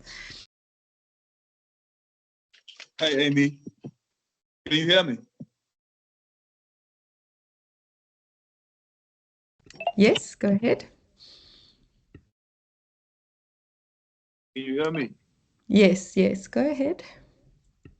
Yeah, I wanted to say, I was currently featured on Unrecorded Voices AI synthetic feelings, right? Yeah, and I was struggling. I didn't have a laptop, and I was struggling with the devices. I used my phone, so in the synthetic archives, you're supposed to create a documentary using the archives and using AI. So the work is going to be exhibited in the Playtopia Unrecorded Voices kiosk. So my question and my comment was regarding the authenticity and the monetization of the work I created, because I created a concept called Zulu Zula. It talks about, it's an Afro sci-fi film. The genre of Afro sci-fi in Africa, there's a lack. District 9 was the only film I know that talks about sci-fi in South Africa. So as a creative, AI gave me the tools. Since I don't have a laptop, I don't have access to internet, I had to improvise on the spot. So I used my phone, used the research I had, and created this 20 minutes film. So going forward, I have challenges of how I can, what's the word, copyright the work or validate the work, because I feel like the authenticity of the work, I feel like AI helped me. It's not AI's only. The inputs that don't matter, but the process is more important, because when I was working, the inputs were quite great, but the process, I feel, as an artist is more important, because the research I had was not going to be physical. Like, I had research, but didn't have the tools to materialize this project. So if anyone can go to Playtopia and see this film, I have two films. The one is called Cyber Shaman. The other one is called Zulu Zula. So both concepts are quite unique, coming from an African perspective, because I was training AI to show images of the township. There are no images of the township in generating. So I was like, let me specialize in generating the images that talk to the South African township and alien invasion. When I tried to, I generated the pictures, had to go to other platforms or what do they call this word? Free to access platforms to make the images into video.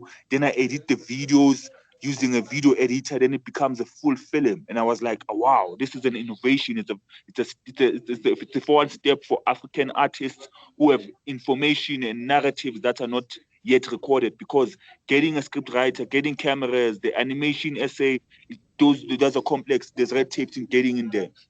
And I'm also interested in Chocolate Tribe, because the work I'm creating also relates to what Chocolate Tribe is doing in animation. Because me, I'm a digital artist, but I found a niche of creating Afro sci-fi films using AI. So I need an avenue where I can go forward, because after the exhibition in Playtopia, I don't know the way forward. Thank you. Super interesting. I think we're willing to connect, and in a way that comment in and of itself, the necessity to go out and actually generate images and find images and feed that into AI is the kind of activism we need to de-bias the machine and to give it more diversity and for it to be a little bit more inclusive. I'm not sure I really got a full question over there, but I think from an IP perspective, copyright perspective, we do have advanced copyright law in South Africa that dictates how to go about copyrighting different works. I think we can have that conversation offline, because I want to give you everyone an opportunity to chat, but you're welcome to reach out to us, and we can take the conversation up afterwards. All right, I'm seeing Harriet Deacon up next, and then I think it was Mr. Simango, and then Morgan. We'll go from there. And I'm just digesting the chat as well. Harriet? Yeah, hi everyone. I really enjoyed your report. Thank you so much for the presentation. We've been grappling with the same issues. I work in the cultural heritage sector, and I moved into the field of AI ethics. I'm South African, but I'm based in the UK, precisely because of these issues, because I think we need more, let's say, culture sector people working in the AI overlap. And I agree with a lot of what you said, and particularly what Maria Paula was saying about obviously the need for regulation, but the limit of what regulation can actually deliver in the short term. So I was wondering, in your roadmap and in your actions in the cultural and creative industries, what is the role of, let's say, awareness raising or capacity building in the creative sector so people can better benefit from the advantages and sort of minimize the risks? I put a link to our project in the chat. We're working in Burkina Faso with people who have not yet uploaded a lot of information to the internet, and we feel that that's the moment where artists and creative cultural heritage workers actually have a lot of power to choose what to share and what not to share. So we feel that capacity building at that early stage is actually really important to bring in some of the ethical questions about how people use this technology, and I'd just like your thoughts on that. And we'd love to do something with you at some point. I'll email you.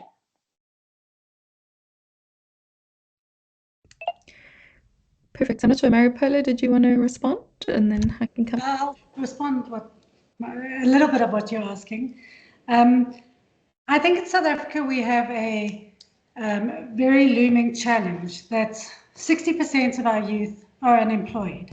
In the creative and cultural industries, there's very limited consistency and continual work for creatives of any age. So you have the majority of creatives working as gig workers, working part-time, working on their own thing, self-employed, and their focus is generating an income. And a lot of in the last few years, government has put in quite a bit of effort to start hosting entrepreneurship workshops and ways of generating an income. Whether they've done it sufficiently and done it correctly is debatable, but they have put energy into trying to help creatives learn about how to generate their own money. So the focus on workshops and capacity training on AI seems almost in the distance. It's ironic because perhaps there could be quite a bit of work, as has been seen in India, if youngsters were trained up on how to prompt AI and work that is starting to become very needed in the AI realm. A lot of people might be employed through that, but they're not employed in the traditional way of having a micro creative business and trying to hustle and trying to get an acting gig or sell a visual arts work, or the traditional arts and culture industries. So it's quite a challenge, I think, that South Africa, this specific country and our specific challenges faces with our unemployment rates. I think that there should be strong partnerships with industry, not just within the creative industries, within creative industries and all industries that are starting to need people who understand these tools and understand this technology and can start getting some income. But that doesn't resolve an issue in the CCIs. And then just to your point, Harris, and then we'll go on to the next one. I want to make sure everyone gets a little bit of airtime to discuss these issues. Out of the Cafe AI workshop that we had in March, there was a big impetus, and I don't want to throw GIZ under the bus here, but a deep interest from GIZ itself as well to work on some kind of handbook or creative dummies guide to AI as a starting point. For us to explain what is the difference between predictive AI and generative AI, because they are different. What are the implications for production, scientific discovery, creation, because these are all things that are hypercritical. And so we need a lot of baseline documentation. In the tech industry, there are hundreds of courses emerging which kind of give you the basics of what Gen AI are, but nobody covers extensively what are the ethical implications, how do you protect your work, especially from a creative perspective. And so there is a huge gap in the education and awareness raising marketplace, especially for Africa, because in a way, Western pedagogy is well articulated, well documented, and has been consumed by generative AI, and the data sets are out there. Whereas, I don't want to say only African, but let's just say excluded economies, excluded people and voices, have a little bit more, as you were saying, agency to decide what they do or don't share, but don't always have the skills to navigate this complex environment. And so as the other 500 million people that aren't online come online, what are the implications for that? And if you are a creative worker, how do we navigate that? So there is a significant gap, and that's why we speak about reskilling. There is an awareness element to this, but also reskilling and upskilling and integrating digital skills, including AI, from the basic education all the way through to higher education levels as we walk in step with this revolution. So I think these are next steps, and I see Lisa Combrink from DSAC is also here in the room as well. So I think it's good for us to raise these as potential next steps out of the research that has been done. And some of them are easy. It's just some basic how-tos. How to use it, how to protect your rights, how to register a copyright, or how to go about this in the AI era when you're using AI to augment or support or elevate your work. Okay, I'm going to go Morgan Morris, and then after that, Mr. Msimangom. Hi, can you hear me? Sorry. Oh, yeah. I think so. Hi, I wanted to just ask, I'm hoping someone can answer. And the question is quite simple. What is the impact that case law in the likes of Europe and North America, where there have been big kind of court decisions regarding copyright, where copyright has been denied to creatives using ChatGPT or other tools, AI tools? And I'm wondering, just case law like that, how much would that influence either case law or sort of bigger legislation in South Africa? Something that naturally spills down, or could we just carve our own path? Thank you. One of the major challenges in dealing with big tech and large tech firms owning these larger language models is that they are domiciled in the countries where they are registered, and as a result, the laws of those countries apply, whether it's in the US or in Ireland, where a lot of them are also, or Estonia, and some of these countries. And so this is one of the big issues in navigating the AI era, is that you have a technology that is global, that is regulated by local law, and its implications and impacts are global. And so, yeah, I'm not a lawyer, so I won't be able to answer that fully, but there are some very interesting cases. For example, the New York Times suing Anthropic, I think it was Anthropic or OpenAI, about copyright breaches on their news media content. And we didn't even cover the media coverage and the impacts on journalists who are part of the creative industries and writers.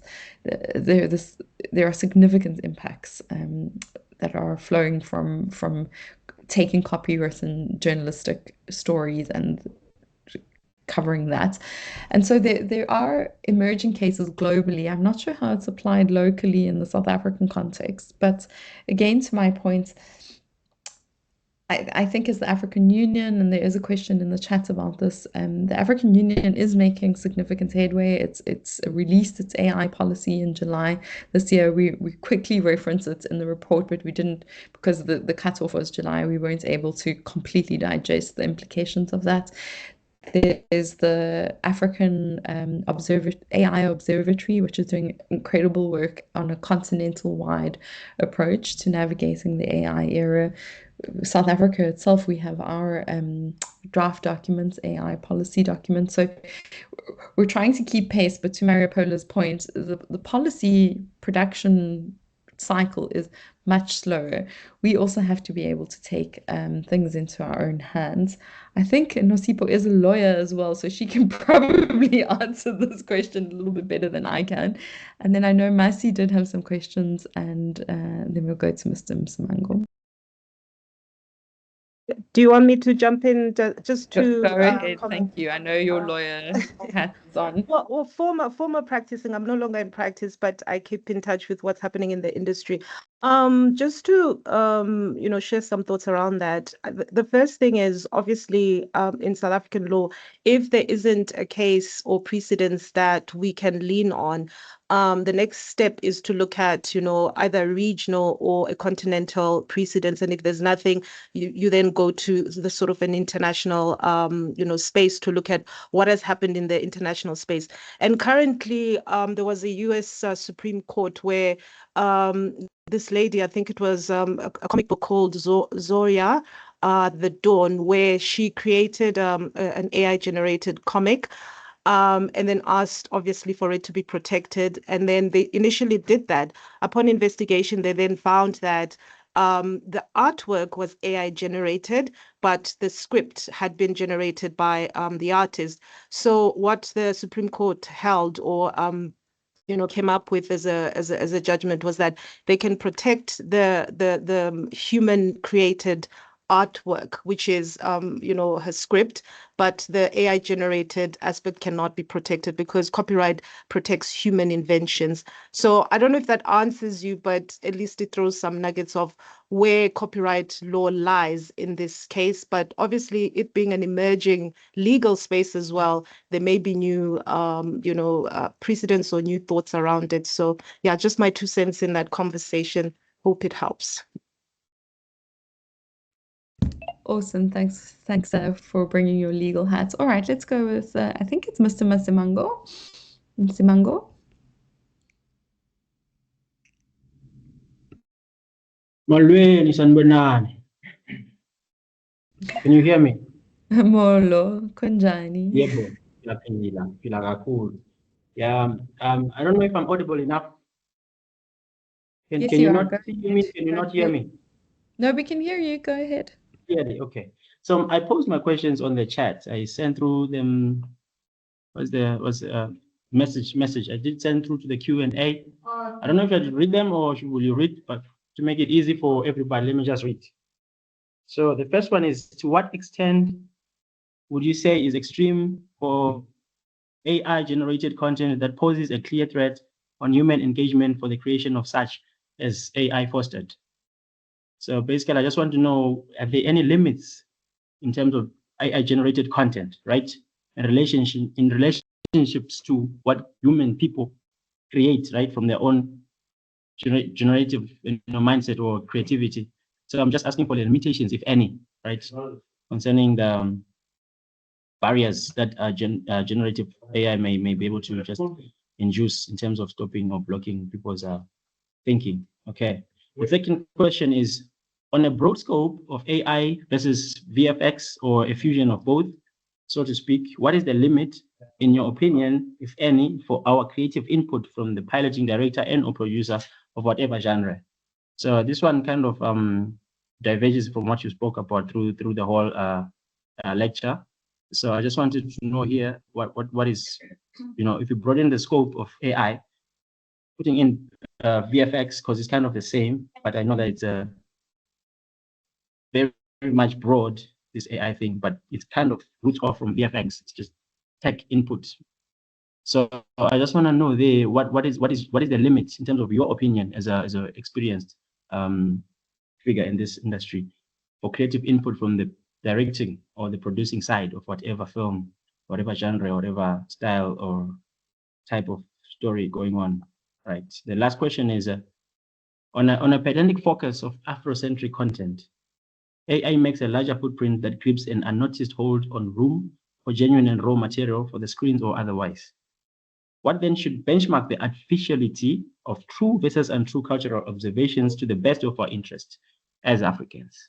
So that is, I think my point of interest comes to this one here, which is the one that I really want to leave with something here from this last question. And then, yeah, the other one is just me getting silly, really. So start laughing because the following is a crack. All right, so thank you so much. If you can address that, I'll be different. I'll be changed. If I can be enlightened from those questions. Thank you. Thank you. Yeah, actually very interesting questions. I mean, the limits to creativity, this is a kind of a huge philosophical question, and I didn't get to go into huge detail, but in the report, there is a whole section about creativity versus the machine. And the notion of creativity as a concept, as an application, it delves quite heavily into some academic theory about what is creativity definitionally, and then from a computer science perspective as well, and what are the limits to it from a computer science point of view. And it depends really. I mean, this is like a fundamental question in the industry at the moment, is like, can machines be creative? I actually forgot to ask everybody this, whether or not you thought that could be the case. At the moment, people are saying that there are still significant limits to it, especially if AI then comes back and eats itself from a data perspective and runs out of good enough data and content to consume. And that would require that we, the human creatives, provide it with new content. And in that case, how do we protect that intellectual property going back into an AI or an LLM, a large language model, or any kind of other generative tooling? What happens then? And I don't know if I can actually answer your question about limits to creative inputs. As Nosipho mentioned, the tooling isn't perfect, and it is very good at first drafts or automated processing that is predictable and that can be repeated, predictable and repetitive. For early users, it can seem like a space that there is like just amazing amounts of ideas and content, and it does deliver speed. But in terms of applying your own creativity and using it,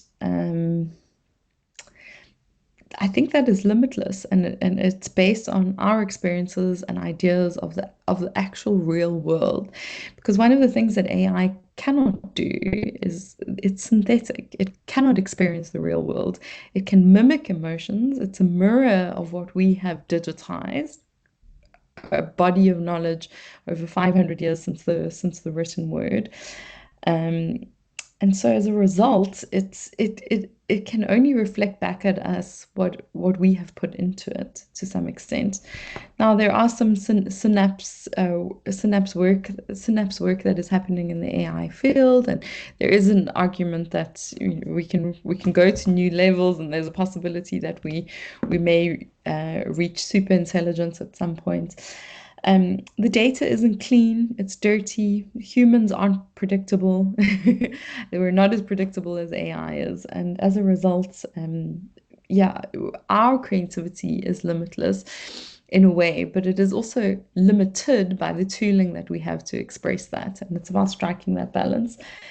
Then I didn't quite get the Afrocentric question fully, but how do we benchmark artificiality? There's a lot of questions about bias in the machine. What is real? What isn't real? Does it matter if it's real or not? And in some cases where there's what do they call them? Deep fakes. There are significant issues around what AI can do when we could create the whole Amy here sitting delivering this talk and I wasn't even present. There are huge implications around this. But also there should be space for a bit of fun in it. And from an Afrocentric point of view, we have a significant opportunity to influence the direction of AI and also control it. But it requires that the policymakers and the leaders of the world have the ability to actually understand what AI is and what the pitfalls are and where the promise is, and especially through a creative lens. I'm pro, yes. Oh, I thought you were done. I wanted to add to your Afrocentric. Go ahead, please. Yeah. I don't think when we were conducting the research for this paper, what seemed to jump out a lot, especially when we had those workshops and AI cafes, is that I think we need to find a way where multinational corporations who seem to be the leaders in, AI, we need to find a way to not make more money from, African heritage and culture, and then having them feed it back to us. And the way that we can kind of mitigate that is if we do invest in Afrocentric AI platforms that can help on a multitude of levels, but also in like job skills in the labor market. If we can have something that understands the African cultures, languages, and those things that exist here, it can help us maybe have that negotiating space in the global landscape, so that we can't have a one size fits all. I know that the EU has had that big EU AI Act that has come out that's brilliant and very advanced and things like that. But we can't. I don't think we should wait for them to come up with certain things and then copy paste it here. We need to find out a way of how AI looks in the African perspective, how it's navigated here, and the global South in general, so that we're able to protect our artists, our cultural heritage, the art that we produce, and that it's not being taken away, because that data now just feels like it's free falling in the ether, and we don't have a way to protect it, and then having it fed back to us. Yeah, that's what I wanted to add. Thanks. Great input. Thanks, Massey. All right, so I see there are two questions here from, I don't know, it says meeting guests unverified, whoever you are, and then Paul after that.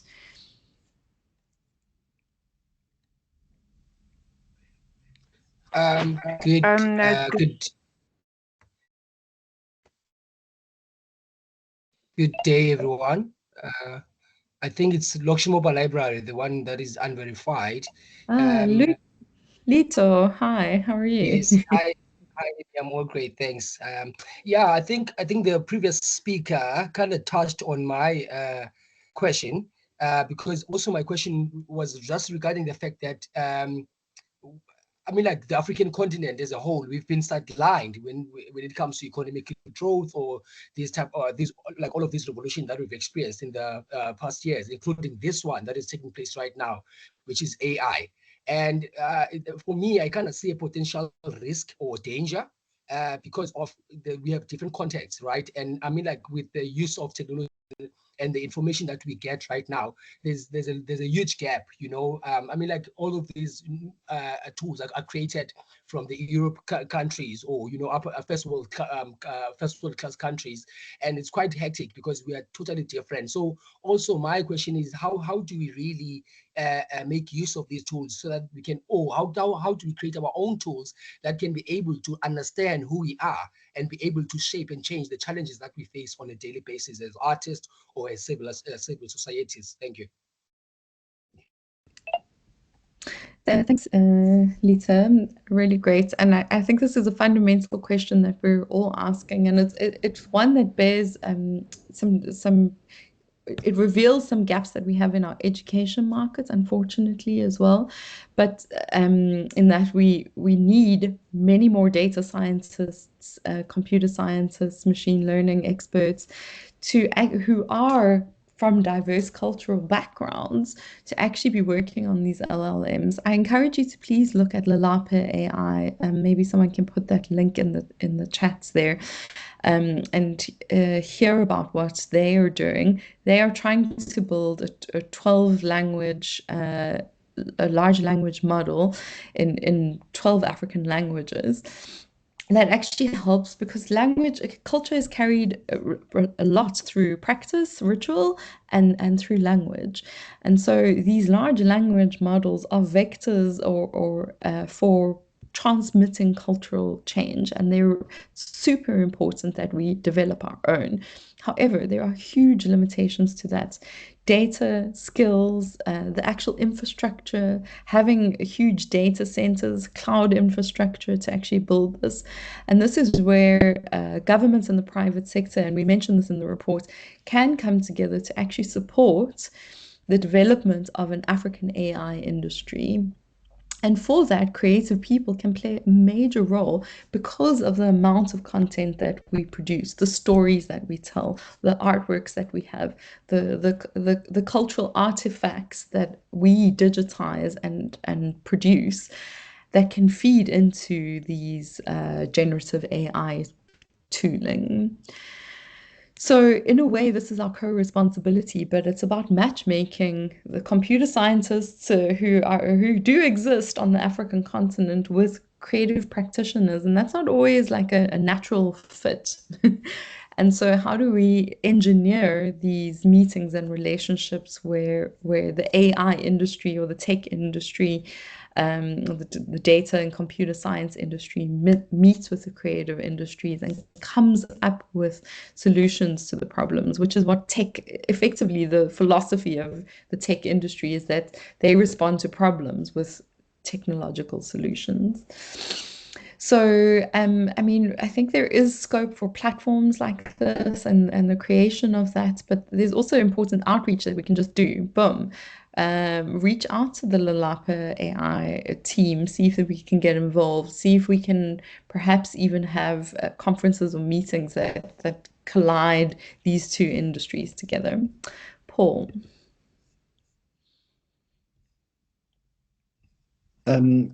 Thank you very much, Amy. Thank you very much to the team. It's been really stimulating, and I'll try not to repeat many of the comments and questions that I've agreed with so far.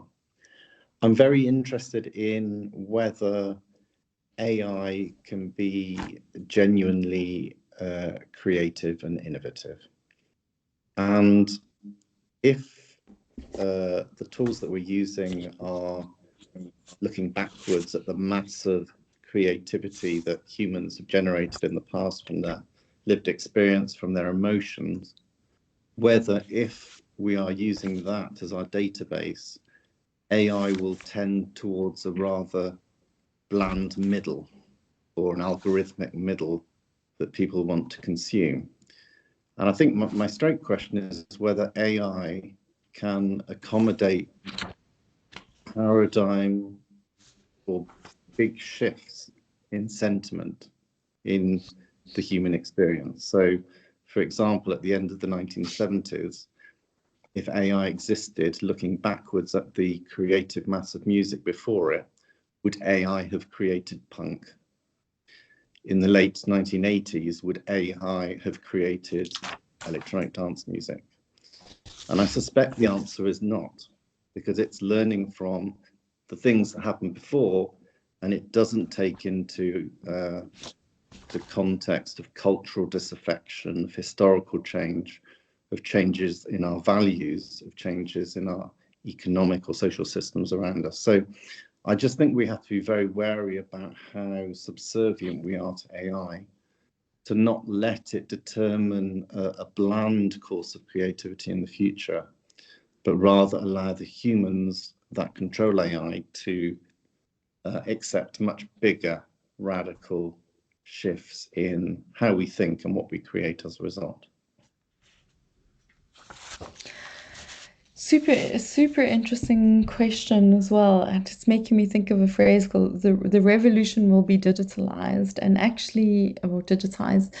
The voices that have the most power in the digital scape will determine the direction of AI. And if we look at where we're going globally with a significant shift to the extreme right or to extreme edges of political spectrums, a lot of the human sentiment from normal people isn't being captured online.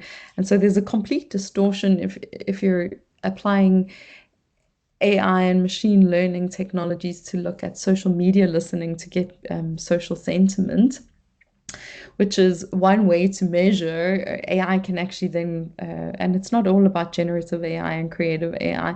AI also is has a critical role to play in predictive analytics and trends analysis. And this is a power that we didn't speak about today in the creative industries, but it does have the ability to look at large data sets and then make an assessment of that. However, to your point, around cultural disaffection, is that if AI tooling were predicting what those disaffections would be, it would be the people who have the loudest voice on the, for instance, social media platforms that would determine what that trend line would look like. And so if that were feeding back into a large language model or a generative AI model, perhaps the music that it would create would be a very different kind of music based on the sentiments of those who take to social media and express their sentiments over there. I don't personally think that AI can be creative. It is synthetic, and we need human creativity, a mixture between human creativity and the power of this technology for us to work together.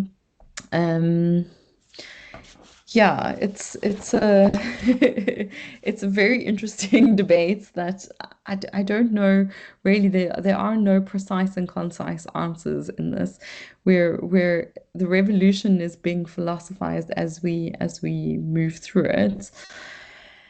But humanity has the ability to express unique ideas and emotions, and that is one thing that we cannot escape from, and that AI cannot, at this point, in this moment, in the dawn of the AI era, cannot actually do. Tatenda, I think, is next, and then I think we may have to close, everyone.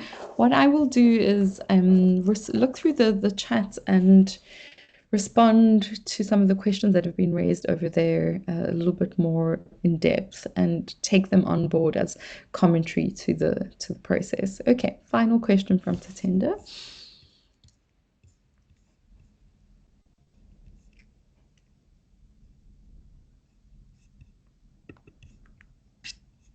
Tatenda, are you there?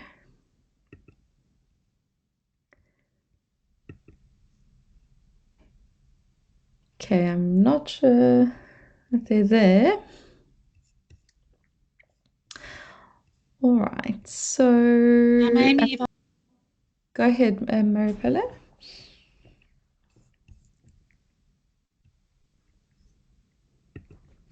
Okay, I wasn't sure if that was it. Yeah, so I mean, in conclusion, we have to look. Sorry. Oh, there we go. Go ahead, Tatenda. Yeah, I think my device was acting up. Anyway, I think I would like to respond to maybe Paul's concern about whether AI can be creative. I think we need to understand, and maybe as cultural and creative persons, we need to be in a position where we decide to say AI has to do this for us, not to allow AI to determine what it should do for us. So I think we just need to create a divide to say, as creatives, AI is there to assist, but not to create. And AI is also there to promote whatever that we create, to promote, to preserve, and protect. So that's what I think. Then I think as the continent and maybe as South Africa, I'm not from South Africa though, I think there is need to create a platform that is maybe to look into the different policies that we can create to center around the ethical use of AI, because that's one of the things that we are not considering. Looking at the ethical uses of AI, looking at the proper guidelines as to how we can use AI. So I would just also, while concluding, I would just maybe try to tell you that, guys, I'm also developing something which is related to AI, but it features the indigenous communities and it looks into citizen science, but I'm currently in Rome. So yes, if there's anyone who is interested in taking part in it, I mean, we are very open to have people to join. And also in South Africa, I think in terms of language models, we've got a lot of language models. We've got the Vambo AI, it's doing wonders. So I think we can also learn from those individuals and creatives. Thank you. Thank you, Tatenda. I really appreciate that. Okay, colleagues, I think we've gone half an hour over, but it is a riveting and interesting conversation and something that I think we should continue. And as we launch this report and everyone has an opportunity to actually digest the contents and come back to it, there are many areas, thematic areas that we can explore and rabbit holes we can go down, especially at the sectoral level. We haven't touched on predictive AI, which is something different to generative AI and its potential there. And also then to start deep diving on the economic impacts and social impacts of AI as this disruption unfolds. But I thank you so much. We need to go into the AI era with eyes wide open, not eyes wide shut. Embracing it, but also ensuring that we have the ethical caution there. Indeed. Thank you, everyone. We really appreciate your attendance and wish you a happy Wednesday. Bye-bye. Thank you. Thank you, Amy. Bye. Bye.